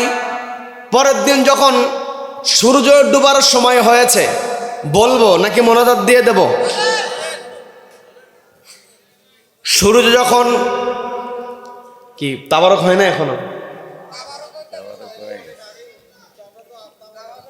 আচ্ছা আচ্ছা আচ্ছা, আমি দেখলাম আমার অধিকাংশ ভাইয়েরা সবাই মনোযোগী, বলে আলহামদুলিল্লাহ, বলে আলহামদুলিল্লাহ। আমার যুবক ভাইয়েরা একটু কথা বলতেছে, আমি খেয়াল করতেছি, কিন্তু তারপর ওদের মনোযোগ এইদিকে আছে, এইদিকে মনোযোগ আছে। যুবক তরুণ কিশোরদেরকে আল্লাহ ইসলামের জন্য কবুল করে নিন, বলে না আমিন। এই সমস্ত যুবক তরুণদেরকে এই দেশটাকে ন্যায় এবং ইনসাফের দেশ বানানোর জন্য এক একটাকে ওমরের মতো সৈনিক হিসেবে আল্লাহ কবুল করে নিন, বলে না আমিন। সম্মানিত ভাইয়েরা, পরের দিন যখন সূর্যাস্তের সময় হয়ে গিয়েছে, সূর্যাস্ত যখন চলে যায় তার পূর্বে কিন্তু সূর্য রক্তের মতো কি হয়ে যায়? লাল হয়ে যায়। সূর্য দেখে বোঝা যায় সূর্য ডুবে যাবে। আবু জেহেল সূর্য লক্ষ্য করেছে, লক্ষ্য করে দেখলো এই আর কিছুক্ষণের মধ্যে সূর্য ডুবে যাবে। অথচ ভাতিজা তো আমাকে বলেছিল আজকে সূর্যাস্তের পূর্বে কাবার চত্বরে সিরিয়ার কাফেলা হাজির হবে। কই কাফেলা তো হাজির হয় নাই। অপকৌশল আছে না নাই? আছে না নাই? দীর্ঘদিন একসঙ্গে থাকার পরেও পুরাতন গালিগালাজ করে, আছে না নাই? যখনই সঙ্গ ছেড়ে যায় অপকৌশল আছে না নাই? আছে না নাই? বুঝতে কষ্ট হচ্ছে নাকি? ডাইরেক্ট বলার দরকার নাই। যারা মুমিন হবে তারা হবে জ্ঞানী মানুষ। কি কথা বলেন? মুমিনদেরকে ইশারা দিলে যথেষ্ট। কি কথা বলেন? সম্মানিত বন্ধুগণ, অপকৌশল আবু জেহেল দেখল সূর্য তো লাল বর্ণ ধারণ করেছে, কোনো কাফেলা তো হাজির হয় নাই। আরো নিশ্চিত হওয়ার জন্য সে তার কর্মচারীকে বলল, দেখো তো পথে কাউকে দেখা যায় কিনা, এমন কেউ আছে কিনা, দ্রুতগামী ঘোড়া নিয়ে চলে যাও। যদি কোনো কাফেলা সূর্যাস্তের যেই ভাব, সূর্যের যেই ভাব দেখা যায়, এই ভাবের মধ্যে যদি বোঝা যায় যে কোনো কাফেলা হাজির হবে না, সূর্য ডুবে যাবে, তাহলে আজকে হুলিয়া জারি করে দেব। আজকের পরে আব্দুল্লাহর পুত্রকে আর কোনো কথা বলতে দেব না। বলেন নাউযুবিল্লাহ, বলেন নাউযুবিল্লাহ। আবু জেহেল কাবার চত্বরে দাঁড়িয়ে আছে, তার কর্মচারীকে বলল, দেখো কোনো কাফেলা পাওয়া যায় কিনা। ওই ঘোড়া নিয়ে এগিয়ে গিয়েছে, কোনো কাফেলার সন্ধান পায় নাই। দ্রুত ঘোড়া নিয়ে এসে বলছে, আমি যতদূর পর্যন্ত গিয়েছিলাম কোনো কাফেলাকে দেখি নাই, দ্রুত আমি চলে এসেছি, মনে হয় না কোনো কাফেলা সূর্যাস্তের পূর্বে এখানে হাজির হতে পারে। এই কথা আবু জেহেলকে শোনার পর আবু জেহেল কাবার চত্বরে চিৎকার দেওয়া শুরু করেছে, চিৎকার চেঁচামেচি শুরু করে দিয়েছে। কেউ যদি হঠাৎ করে চিৎকার দেয়, সবাই যেমন আমার দিকে তাকিয়ে আছেন, মাঝখান থেকে কেউ চিৎকার দিলে সবাই ওই দিকে তাকাবে। আবার কারো টেস্ট করার দরকার নেই, কারো টেস্ট করার দরকার নেই। আবু জেহেল কি করছে? কাবার চত্বরে চিৎকার চেঁচামেচি শুরু করে দিয়েছে। সবাই বলছে কি হয়েছে? বলে আমার ভাতিজা বলেছে সে যদি সত্যি নবী হয়, ও তো আমাকে বলেছে আজকে সূর্যাস্তের পূর্বে সিরিয়ার কাফেলা কাবার চত্বরে হাজির হবে। যদি সত্যই নবী হয় তাহলে নবী তো মিথ্যা বলতে পারে না। কাবার চত্বরে যদি কাফেলা আজকে হাজির না হয়, এরপর থেকে সূর্যাস্ত যাওয়ার সঙ্গে সঙ্গে ওর এই মক্কাতে কথা বলা হারাম। বলেন নাউযুবিল্লাহ, বলেন নাউযুবিল্লাহ। যখন নবীজি দৃশ্যটা দেখেছেন, নবীজির মনটা খারাপ হয়ে গিয়েছে। নবীজি চিন্তা করছেন, নবীজি তার মনের মধ্যে দুঃখ এটাই যে আমার চাচা, আমি তাকে জাহান্নাম থেকে দূরে সরিয়ে রাখার চেষ্টা করি, আর আমার চাচা আমাকে ঠকানোর চেষ্টা করে। আমি তো আমার স্বার্থে কোনো কাজ করি না, একজনকে খুশি করার জন্য কাজ করি। তিনি কে? সবাইকে বলতে হবে তিনি কে? নবীজি মনটা ভারাক্রান্ত হয়েছে। নবীজি আবার চিন্তা করলেন, সত্যি যদি কাফেলা কাবার চত্বর হাজির না হয় তাহলে আমাকে আর কথা বলতে দেবে না। কারণ আগে চাচা আবু তালেব ছিল, নবীজিকে সাপোর্ট দিয়েছে, ইসলাম কবুল করে নাই, তারপর সাপোর্ট দিয়েছে। খাদিজা ছিল, সে খাদিজাও পাশে, নবীজির কাছে কেউ নাই, কাছের মানুষ নবীজির সঙ্গে কেউ নাই। নবীজির মনটা খারাপ। নবীজি চিন্তা করছেন, যদি সত্যি সত্যিই আবু জেহেল আমাকে আর কথা বলতে না দেয় তাহলে আমি কেমন করে দাওয়াত দেব। নবীজি মনের মধ্যে যে চিন্তা নিয়েছেন, এই চিন্তার ব্যাপারে একজন সবচাইতে ভালো জানেন, তিনি কে? সবাইকে বলতে হবে তিনি কে। আমরা যেই মনের মধ্যে যে অবস্থা রাখি এটা সবচাইতে আল্লাহ ভালো জানেন। মঞ্চে দাঁড়িয়ে হয়তো নেতা বড় বড় কথা বলে, জনগণকে আশার বাণী শোনায়, কিন্তু অন্তরের মধ্যে থেকে আলাদা কথা। কি কথা বলেন? কি কথা বলেন? জনগণ অন্তরের কথা না বুঝলে একজন বোঝেন, তিনি কে? সবাইকে বলতে তিনি কে? আল্লাহ সকল অন্তরের খবর জানেন। কিয়ামতের কঠিন ময়দানে কেউ কোনো কিছুকে গোপন করতে পারবে না। ওই দিন সবকিছু একজন ওপেন করে দেবেন, তিনি কে? সে আল্লাহকে ভয় করার দরকার আছে না নাই? সম্মানিত বন্ধুগণ, যে কথা আমি বলতে নিয়েছিলাম, নবীজি যখন একটু চিন্তিত হয়েছেন, নবীজির মনের অবস্থা আল্লাহ জেনেছেন। রব্বুল আলামিন জিবরিল আমিনকে ডাক দিয়ে বলছেন, ও জিবরাইল, আমার বন্ধু, আমার হাবিব চিন্তিত হোক, আমি এটা চাই না। তুমি দ্রুত গিয়ে আমার হাবিবের কাছে পৌঁছে যাও। বলেন আল্লাহু আকবার। আমার হাবিবের কাছে পৌঁছে গিয়ে আমার হাবিবের কানে কানে সংবাদটা জানিয়ে দাও, সূর্য যতই রক্তিম বর্ণ ধারণ করুক না কেন, যতক্ষণ না পর্যন্ত এই সিরিয়ার কাফেলা কাবার চত্বরে হাজির না হবে ততক্ষণ পর্যন্ত আমি সূর্যকে অস্ত যেতে নিষেধ করে দিয়েছি। বলেন আল্লাহু আকবার। আর মানুষের জন্য সময়টাকে আমি তেমন করে সেট করে দিয়েছি। বলেন আল্লাহু আকবার। বলেন আল্লাহু আকবার। একই সময় দুইজনের ভিন্নভাবে কাটে। কি কথা বলেন? আছে না নাই? আছে। যেই মানুষটা অসুস্থ, প্রচন্ড শরীরে ব্যথা, রাতের বেলা ওর ঘুম নাই, তো ওর মিনিট যায় না তো ঘন্টা যায়। কি কথা বলেন? কি কথা বলেন? কিন্তু নতুন নবদম্পতি যখন তাদের বাসর ঘরে চলে যায়, সময় কোন দিক দিয়ে চলে যায় টেরি পাওয়া যায় না। কি কথা বলেন? কি কথা বলেন? আবার দেখবেন ক্লান্ত শরীর, দীর্ঘ পথ সফর দিয়ে এসেছে, দীর্ঘ পথ জার্নি করে এসেছে, এমন ঘুম হয় এক ঘুমে ফজর। কি কথা বলেন? আবার অনেক সময় চেতনও পায় না ক্লান্ত শরীর নিয়ে। দেখেন একই সময় ক্লান্ত শরীর হওয়ার কারণে কত দ্রুত চলে যায়, আর রোগী হওয়ার কারণে সময় যেতে চায় না। তার মানে সময়কে নিয়ন্ত্রণ একজন করেন, তিনি কে? সবাইকে বলে তিনি কে? সেই আল্লাহ বললেন যে সূর্যকে আমি বলে দিয়েছি, যতক্ষণ না পর্যন্ত ওই কাফেলা কাবার চত্বরে হাজির না হয় ততক্ষণ পর্যন্ত সূর্যের ক্ষমতা নাই অস্ত যায়। বলেন আল্লাহু আকবার। তার মানে কোরআনের পক্ষে থাকলে আমাদেরকে সব দিক দিয়ে বিজয় একজন দান করবেন, তিনি কে? সবাইকে বলতে হবে তিনি কে? এই যে আজকে আমি আপনি বিরক্ত হচ্ছেন নাকি? আর একটা ঘটনা কিন্তু বাদ আছে। কোন ঘটনা বলেন? হ্যাঁ, বাপরে এত মনোযোগী শ্রোতা। বলি আলহামদুলিল্লাহ, বলি আলহামদুলিল্লাহ। এই যে আজকে সপ্তম বার্ষিকী তাফসিরুল কোরআন মাহফিল, এত সুন্দর আয়োজন, আপনারা খুশি না বেজার? এই যে তাফসিরুল কোরআন হেডলাইন দেওয়া হয়েছে, আগের দিনে তাফসিরুল কোরআন হেডলাইন দেওয়া হতো না, বলা হতো ইসালে সব, ইসলামী জালসা, আজিমুসান মাহফিল, ধর্মীয় সভা, এগুলো নাম দেওয়া হতো। মুরব্বী ঠিক আছে না? এগুলো নাম দেওয়া হতো। এগুলো আমাদের উপমহাদেশের ঐতিহ্য। শীতকালে আলেম ওলামা পীর বুজুর্গ নসিহত করবে, সাধারণ মানুষ নসিহত শুনবে, এটা আজকে যুগ যুগ ধরে আমাদের ঐতিহ্য। কি কথা বলেন? কিন্তু কষ্ট নিয়ে বলতে হয়, আমাদের দেশে কিছু বুদ্ধিজীবী আছে, তাফসির মাহফিল দেখলে ওদের মন খারাপ হয়ে যায়। কি কথা বলেন? টকশোতে বসে হাইব্রিড জাতের মোষ, মোষ কিন্তু হাইব্রিড, দাড়ি নাই, কিন্তু মোষগুলো কি হাইব্রিড মোষ। হাইব্রিড মোষে তা দেয় আর বলে যে আগের দিনে কত যাত্রা পালা হতো, বাউল গান হতো, বাউলের ফাউল কথা ওদের ভালো লাগে। কি কথা বলেন? কি কথা বলেন? বলে ওগুলো হতো, ওগুলো আর হয় না। এখন গ্রামগঞ্জে মাহফিল ঢুকে গেছে, যুব সমাজ ধ্বংস হচ্ছে। আসলে যুব সমাজ ধ্বংস হচ্ছে না, যুব সমাজ আলোর পথে আসছে। কথা বলেন ঠিক কিনা? ওদের যত চুলকানি হোক, ওদের যত অ্যালার্জি হোক, ওরা যত চিন্তাতেই থাকুক না কেন, আল্লাহর যেই কথা মুতু বিগয়জিকুম, তোমরা তোমাদের গজব নিয়ে মরো। বলেন আল্লাহু আকবার, বলেন আল্লাহু আকবার। সম্মানিত বন্ধুগণ, আমি যে কথা বোঝানোর জন্য বলছিলাম, এই যে তাফসিরুল কোরআন মাহফিল হেডলাইন দেওয়া হয়েছে, আগের দিন হেডলাইন দেওয়া হতো ইসালে সব সভা, ইসলামী জালসা, আজিমুসান মাহফিল, ওয়াজ মাহফিল। কিন্তু বর্তমানে গোটা দেশের প্রত্যেকটা গ্রামগঞ্জে যখনই আয়োজন করা হয় কিন্তু নাম দেওয়া হয় তাফসির মাহফিল। এই গোটা দেশের গ্রামগঞ্জে তাফসিরুল কোরআন মাহফিল, এই হেডলাইন, এই শিরোনামটা যিনি পৌঁছে দিয়েছেন তিনি হলেন শহীদ আল্লামা দেলোয়ার হোসেন সাঈদী রহমাতুল্লাহ আলাইহি। কথা বলেন ঠিক কিনা? আল্লামা সাঈদীকে ওরা অপমান করতে চেয়েছে, ওরা কষ্ট দিয়েছে, হাসি কেড়ে নিতে চেয়েছে, কিন্তু শেষ পর্যন্ত পারে নাই। কি কথা বলেন?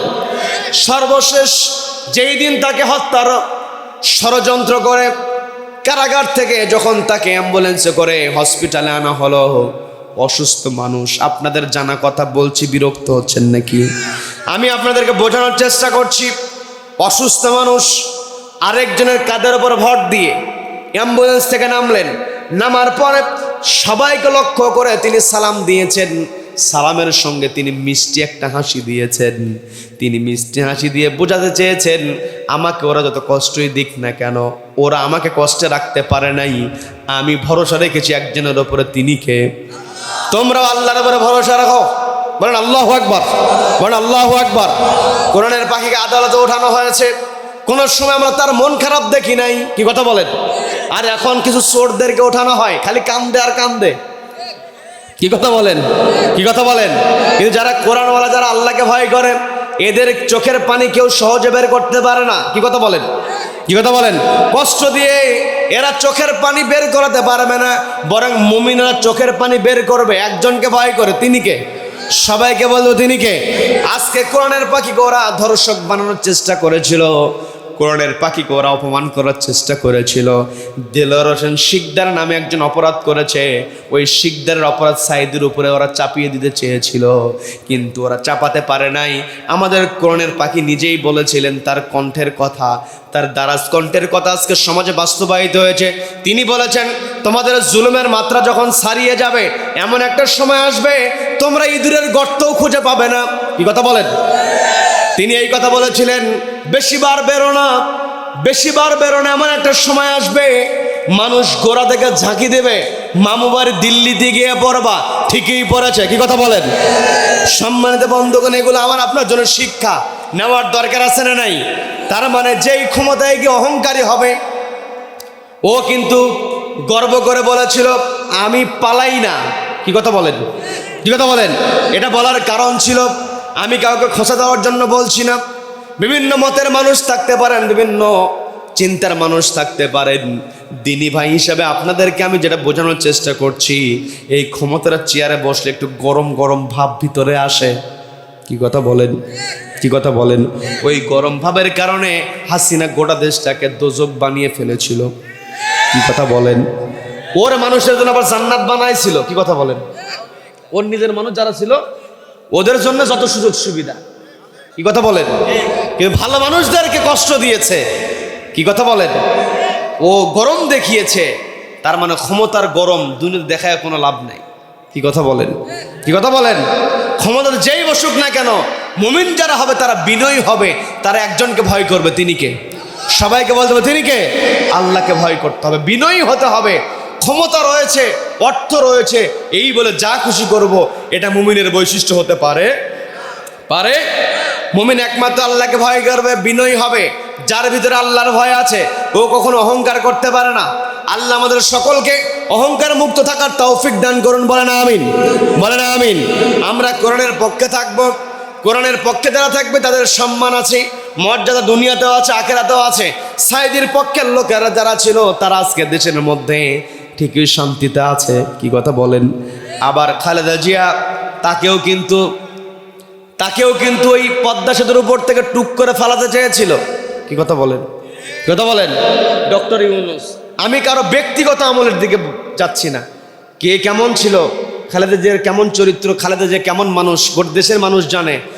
তারপর ডক্টর ইউনূস, তার কি অবস্থা সবাই জানে। ঠিক আছে, আমি সেই দিকে যাব না, শুধু আমি আপনাদেরকে বোঝাবো যে অহংকার যে টিকসই হতে পারে না, এই প্রমাণটা হলো ও বলেছিল যে ডক্টর ইউনুস এবং খালেদা জিয়াকে পদ্মার উপর থেকে টুক করে ফালাতে হবে, বলেছিল কি বলে নাই? চুবায়া তুলতে হবে, যে টুক করে চুবায়া দ্রুত উঠাতে হবে যেন বেঁচে থাকে, টিটকেরি করে কথা বলেছিল। আজকে দেশের মধ্যে তারা দুজন ঠিকই আছে, ও আজও পর্যন্ত 5 আগস্টের পরে চেহারা দেখানোর সাহস পায় নাই। কথা বলেন, কি কথা বলেন? এটা কাউকে খোঁজা দেওয়ার জন্য বলছি, শুধু বোঝার জন্য বলছি যে অহংকার করা যাবে না, অহংকার পতনের মূল। কি কথা বলেন, কি কথা বলেন? সম্মানিত দিনী ভাইয়েরা, এই যুবকেরা, মাহফিল কয় তারিখের? এই কয় তারিখের মাহফিল? এই এখন কয় তারিখ?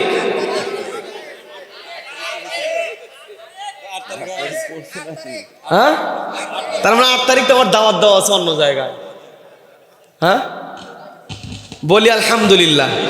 এখন যেটা হবে এটা বোনাস, বলি আলহামদুলিল্লাহ, বলি আলহামদুলিল্লাহ। সম্মানিত দিনী ভাইয়েরা, নবীজির মর্যাদা বলতে আমি উটের কথা বলেছিলাম, এটা বলে শেষ করে দেব। বিরক্ত হবেন নাকি? বিরক্ত হবেন নাকি? এবং শেষ করার পূর্বে আলোচনার একটা সারাংশের দরকার। সকালবেলা কিন্তু চায়ের স্টলে গবেষণা হবে যে হুজুর কি ওয়াজ করলো। কি কথা বলেন? কারো ভালো লাগবে, কারো খারাপ লাগবে, কারো ভালো লাগবে, কারো খারাপ লাগবে। আচ্ছা আচ্ছা আচ্ছা, কারো খারাপ লাগবে, কারো ভালো লাগবে। কেউ প্রশংসা করবে, কেউ দুর্নাম করবে। কিন্তু দুর্নাম করুক আর প্রশংসা করুক, যদি বলা হয় তুই যে এত দুর্নাম কর, আসলে কি বিষয় ওয়াজ করছে বলতো একটু, বিষয় তো আর জানি না। কি কথা বলেন? পক্ষে যে আছে ও বলতো আরে হুজুর ফাটাইয়া দিছে, সেই ওয়াজ করছে। বলে কি ওয়াজ করছে একটু বলতো, মনে নেই। কি কথা বলেন? এমন ঘটনা আছে না? একটু জিকির করি, লা ইলাহা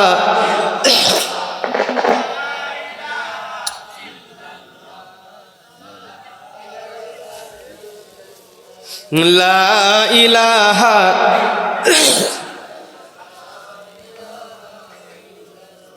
সুবহানাল্লাহ আলহামদুলিল্লাহ লা ইলাহা সুবহানাল্লাহ আলহামদুলিল্লাহ লা ইলাহা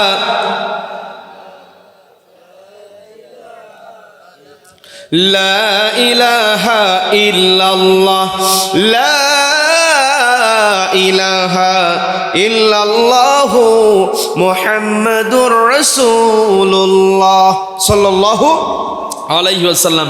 পর্দার মা বোনেরা শুনছেন, একটু মনোযোগী হন। মা বোনদের ব্যাপারে কিছু কথা হালকা হয়েছে। মা বোনদের ব্যাপারে যতটুকু কথা বলেছি, মা আপনি সচেতন হয়ে যাবেন, আপনার পরিবার সচেতন হয়ে যাবে। কি কথা বলেন? মা ভালো, মায়ে গুণে, মায়ে গুণে ছা, মায়ে গুণে কি? মাও গুণে ছাও। তো মা আপনাকে গুণী হতে হবে, আপনাকে খাদিজার মতো হতে হবে, আয়েশার মতো হতে হবে, আপনাকে মারিয়ামের মতো হতে হবে, আপনাকে আসিয়া আলাইহিমুস সালাম তাদের মতো হতে হবে। কি কথা বলেন? কি কথা বলেন? পর্দালের মা বোনদেরকে আল্লাহ কবুল করেন, বলেন আমিন। সম্মানিত বন্ধুগণ, একেবারে অল্পতে শেষ করে দিচ্ছি। সেটা হলো নবীজির সাহাবী এসে বলছেন, ইয়া রাসূলুল্লাহ, ইয়া হাবিবাল্লাহ, আমার উট তো আমার কথা শোনে না। নবীজি মুস্কি হাসি দিয়েছেন। নবীজি বলছেন, তোমার উট দেখি কেমন কথা শোনে না, তোমার উটটাকে কোথায় রেখেছো? বলে বাগানেই রেখে এসেছি। বলে তোমার উটটাকে আমরা দেখতে যাব। বলেন আল্লাহু আকবার, বলেন আল্লাহু আকবার। কেমন নেতা উট দেখতে যায়? যখন নেতা কোথায় যায়, নেতার যারা শিষ্য থাকে তারা কি আর বসে থাকে নাকি?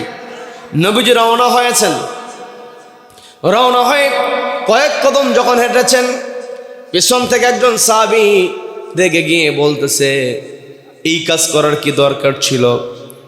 নবীজিকে কেন ওই উটের কাছে নিয়ে যাওয়া হচ্ছে? নবীজিকে কেন উটের কাছে নিয়ে যাওয়া হবে? এই কাজটা তো ঠিক হচ্ছে না, এত পাগলামি ঠিক না। এমন কথা কিন্তু আমাদের মধ্যে হয়, কি হয় কি হয় না?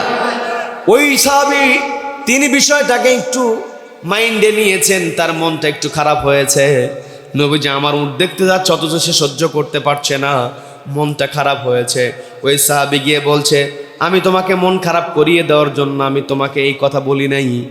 আমি বলেছি এই কারণে, কারণ তুমি একটু আগে বলেছো উটের সামনে গেলে উট তোমাকে গুঁতা দেয়, পাগলামি করে। এখন নবীজি যদি ওই উটের সামনে চলে যায়, ওই উট যদি নবীজির সঙ্গে বেয়াদবি করে, নবীকে যদি আঘাত করে, এটা সহ্য করতে পারবো না। বলেন আল্লাহু আকবার। নবীর প্রতি ভালোবাসা আছে না নাই? ওই সাহাবীও তখন বুঝতে পেরেছে বিষয়। নবীজি আগে আগে হাঁটে, নবীজি আগে আগে হাঁটে, নবীজিকে না করবে, থামাবে, এমন অবস্থা। একজন সাহাবী বলছে থামানোর কোনো দরকার নেই, নবীজি যেতে চেয়েছেন আমরা নবীজির সঙ্গে যাব, যদি উট পাগলামি করতে আসে আমরা এগিয়ে যাব, তবে নবীজিকে আঘাত লাগতে দেব না। বলেন আল্লাহু আকবার, বলেন আল্লাহু আকবার। তীরগুলো নবীজিকে তীরের আঘাত যেন নবীজিকে না লাগে। সাহাবীরা বুক পেতে দিয়েছেন, পিঠ পেতে দিয়েছেন, এমন ইতিহাস আছে না নাই? আছে না নাই? সম্মানিত বন্ধুগণ, আমি একটু আগে কোরআনের পাখির কথা বলতে নিয়েছিলাম। কোরআনের পাখির জন্য শতাধিক মানুষ, শত শত মানুষ গুলির সামনে দাঁড়িয়েছিল। কি কথা বলেন? কি কথা বলেন? তার মানে যতদিন কোরআন আছে, কোরআনওয়ালা আছে, কোরআনওয়ালাদের জন্য রব্বুল আলামিন অবশ্যই বিজয় দিয়ে থাকেন। আপনারা কথাগুলো বুঝতে পেরেছেন। আর আলোচনাকে বাড়াবো না, ফজরের নামাজের দিকে আমাদের খেয়াল করার দরকার আছে না নাই? নবীজি রওনা হয়েছেন, নবীজি রওনা হয়েছেন, নবীজি হেঁটে যাচ্ছেন, সাহাবায়ে কেরাম যাচ্ছেন। যখন নবীজি জমির কাছে গিয়েছেন, নবীজি জমির কাছে যাওয়ার সঙ্গে সঙ্গে ওই উটটা নবীজিকে দেখে দ্রুত নবীজির সামনে এসেছে। নবীজির একেবারে কাছে এসে একেবারে ধীর গতিতে নবীজির সামনে এসে নবীজির পায়ে বরাবর সেজদা দেওয়া শুরু করে দিয়েছে। বলেন না সুবহানাল্লাহ, বলেন সুবহানাল্লাহ। উটও নবীজি গেছেন, বলেন না সুবহানাল্লাহ। এর কারণ হলো নবীজি হলেন জগতের সমূহের জন্য রহমত। ওয়ামা আরসালনাকা ইল্লা রাহমাতাল লিল আলামিন, জগতের সমূহের জন্য, শুধু পৃথিবী না, কিন্তু ওই গ্রহ উপগ্রহ যত কিছু আছে সব সৃষ্টির জন্য নবীজি হলেন রহমত। বলেন না সুবহানাল্লাহ। রহমতের নবীকে যখন উট সেজদা দিয়েছে, তখন কতিপয় সাহাবী এসে বলছেন ইয়া রাসূলুল্লাহ, ইয়া হাবিবাল্লাহ, এই উট যদি আপনাকে সেজদা দিতে পারে তাহলে আমরা তো আপনাকে উটের চাইতে বেশি ভালোবাসি, আপনি আমাদেরকে অনুমতি দেন, আমরাও সেজদা দেব। যখন নবীজি এই কথা নবীজিকে বলা হয়েছে, নবীজি বলছেন লা ইয়াসলাহ, এটাকে কখনো ইসলাম সাপোর্ট করে নাই। কারণ মানুষ হয়ে আরেক মানুষকে সেজদা দেবে, এটা ইসলাম কখনো সমর্থন করতে পারে? নবীজি ওই সময় কথাটা এটা যুক্ত করেছিলেন, যদি মানুষকে সেজদা দিতে পারতো তাহলে স্ত্রীদেরকে বলতাম স্বামীদেরকে সেজদা দাও। কি কথা বলেন? কিন্তু যেহেতু সেজদা দেওয়া যাবে না, কাজেই কারোর সামনে মাথা নত করা যাবে? কোনো মাজারে গিয়ে মাথা নত করা যাবে? সন্তান না হলে কোনো বাবার কাছে যাওয়া যাবে? বিপদে পড়লে একেবারে মাজারের কাছে হাজির, আছে না নাই? ঈমান থাকবে? থাকবে না। কাজেই আমরা সব সময় চাইবো একজনের কাছে, তিনি কে? সবাইকে বলতে হবে তিনি কে? নবীজি স্পষ্ট বলে দিলেন যে না, একজন মানুষ কখনো আরেকজন মানুষকে সেজদা দিতে পারে না। কাজেই তোমাদেরকে সেজদার অনুমতি আমি দিতে পারি না। যেখানে নবীজির কাছে, নবীজির চাইতে শ্রেষ্ঠ মানুষ দুনিয়াতে আর কেউ আছে? নবীজির চাইতে শ্রেষ্ঠ আল্লাহওয়ালা আর কেউ আছে? আবার নবীজিকে সবচেয়ে বেশি যারা মেনেছেন তারা হচ্ছেন সাহাবায়ে কেরাম। তাদের চাইতে শ্রেষ্ঠ নবীজিকে মান্যকারী আর কেউ আছে? তারা যেখানে সেজদা দিতে পারে নাই, সেখানে আমি আপনি কিসের কি হয়ে গেলাম? মাজারে গিয়ে সেজদা দেয়, পীরের কাছে সেজদা দেয়, এমন প্রচলন আছে না নাই? রব্বুল আলামিন এগুলো বোঝার তৌফিক আমাদেরকে দান করুন। বলেন আমিন, বলেন আমিন। সম্মানিত হাজিরিন, আমরা শুনতে এসেছি একটি কিতাব, সেই কিতাবের নাম কি? সবাই কষ্ট করে বলেন, সেই কিতাবের নাম কি? আমি আলোচনা শুরু করেছিলাম পবিত্র কোরআনের 9 নম্বর সূরা। সবাই বলেন কত নম্বর সূরা? 9 নম্বর সূরা, সূরা তওবার 119 নম্বর আয়াত। এই আয়াত আল্লাহ 2টা অর্ডার দিয়েছেন। কয়টা অর্ডার? বলেন কয়টা অর্ডার? 2টা অর্ডার। 1 নম্বর হচ্ছে ভয় করতে হবে একজনকে, তিনি কে? সবাইকে বলতো তিনি কে? ইত্তাকুল্লাহ ওয়া কুনু মা'আস সাদিকিন, আল্লাহকে ভয় করতে হবে, সত্যবাদীদের সঙ্গী হতে হবে। আমরা কার সঙ্গী হব? বলেন জোরে বলেন। এটা কিন্তু আলোচনা ফিনিশিং হচ্ছে, এখন আলোচনার ফিনিশিং হচ্ছে। আমরা ভয় করবো একজনকে, তিনি কে? আল্লাহকে ভয় করব। আর যারা মিথ্যা কথা বলবে এদের কাছে যাব না। কি কথা বলেন? এদের কাছে যাব সত্য শোনানোর জন্য, কিন্তু এদের কাছে আমাদের মস্তকটাকে বিক্রি করে দেব না। কি কথা বলেন? কি কথা বলেন? 1 কাপ চা আর 1 প্যাকেট বিড়ি, কি কথা বলেন, মাথা একেবারে বেচে দেয়। কি কথা বলেন? কি কথা বলেন? কোরবানির হাটে ছাগল 10,000 টাকা ছাগল পাওয়াই যায় না, 60-70 হাজার টাকার গরু পছন্দ হয় না। গরুর দাম যেখানে 60-70 হাজারে পছন্দ হয় না, আর সেখানে আচ্ছা এদিকে যেখানে গরুর দাম গরুর হাটে 60-70 হাজার টাকা হয়, ছাগলের দাম 10-20 হাজার টাকা হয়, সেখানে মানুষ হয়ে কেমনে একটা সিগারেট দিয়ে মাথা বিক্রি করে? কি কথা বলেন, কি কথা বলেন? আল্লাহ বলেছেন যে সিগারেট দিলে কারো কাছে যাও না। আল্লাহ বলেছেন কি, আমাকে ভয় করো, অকুনু মাআস সাদিকিন, সত্যবাদীদের সঙ্গী হয়ে যাও। সত্যবাদীরা কিছু দিক আর না দিক, সত্যবাদীদের সঙ্গে থাকতে হবে। একজনের অর্ডার মেনে, তিনি কে? সবাইকে বলে তিনি কে? সত্যবাদীদের সঙ্গী হয়ে আমাদের জন্য দুইটা অর্ডার। কয়টা অর্ডার? প্রথমত দুইটা অর্ডার বললাম, একটা আল্লাহকে ভয় করব, সত্যবাদীদের সঙ্গী হব। আরেকটা অর্ডার হচ্ছে তা'মুরুনা বিল মা'রুফ, সৎ কাজের আদেশ দেব, ওয়া তানহাউনা আনিল মুনকার, অসৎ কাজে বাধা প্রদান করব। সূরা আলে ইমরান 110 নম্বর আয়াত। এই দুইটা কাজ করতে গেলে মোট 4টা কাজ হয়ে যায়। কয়টা কাজ? কয়টা কাজ? তো তা'মুরুনা বিল মা'রুফ, সৎ কাজের আদেশ দিতে হলে নিজেকে সে সৎ কাজ করতে হয় কি হয় না? নিজে সৎ কাজ করব, অন্যকে সৎ কাজের আদেশ দেব। নিজে খারাপ কাজ থেকে দূরে থাকবো, অন্যকে খারাপ কাজ থেকে দূরে রাখার জন্য প্রতিবাদী হয়ে যাব। রব্বুল আলামিন এই 4টা কাজ আমাদেরকে করার তৌফিক দান করুন, বলেন আমিন। তার মানে মোট হয়ে গেল 6টা কাজ। 1 নম্বরে ভয় করব কাকে? একটু কষ্ট করে বলেন। 1 নম্বর ভয় করব কাকে? 2 নম্বরে সত্যবাদীদের সঙ্গী হব, কাদের সঙ্গী? 3 নম্বর সৎ কাজ করব, 4 নম্বর সৎ কাজের আদেশ দেব, 5 নম্বর অসৎ কাজ থেকে নিজে দূরে থাকবো, 6 নম্বর হলো অন্যকে দূরে রাখবো। এই 6টা কাজ আল্লাহর সন্তুষ্টির জন্য রব্বুল আলামিন আমাদের করার তৌফিক দান করুন, বলেন আমিন।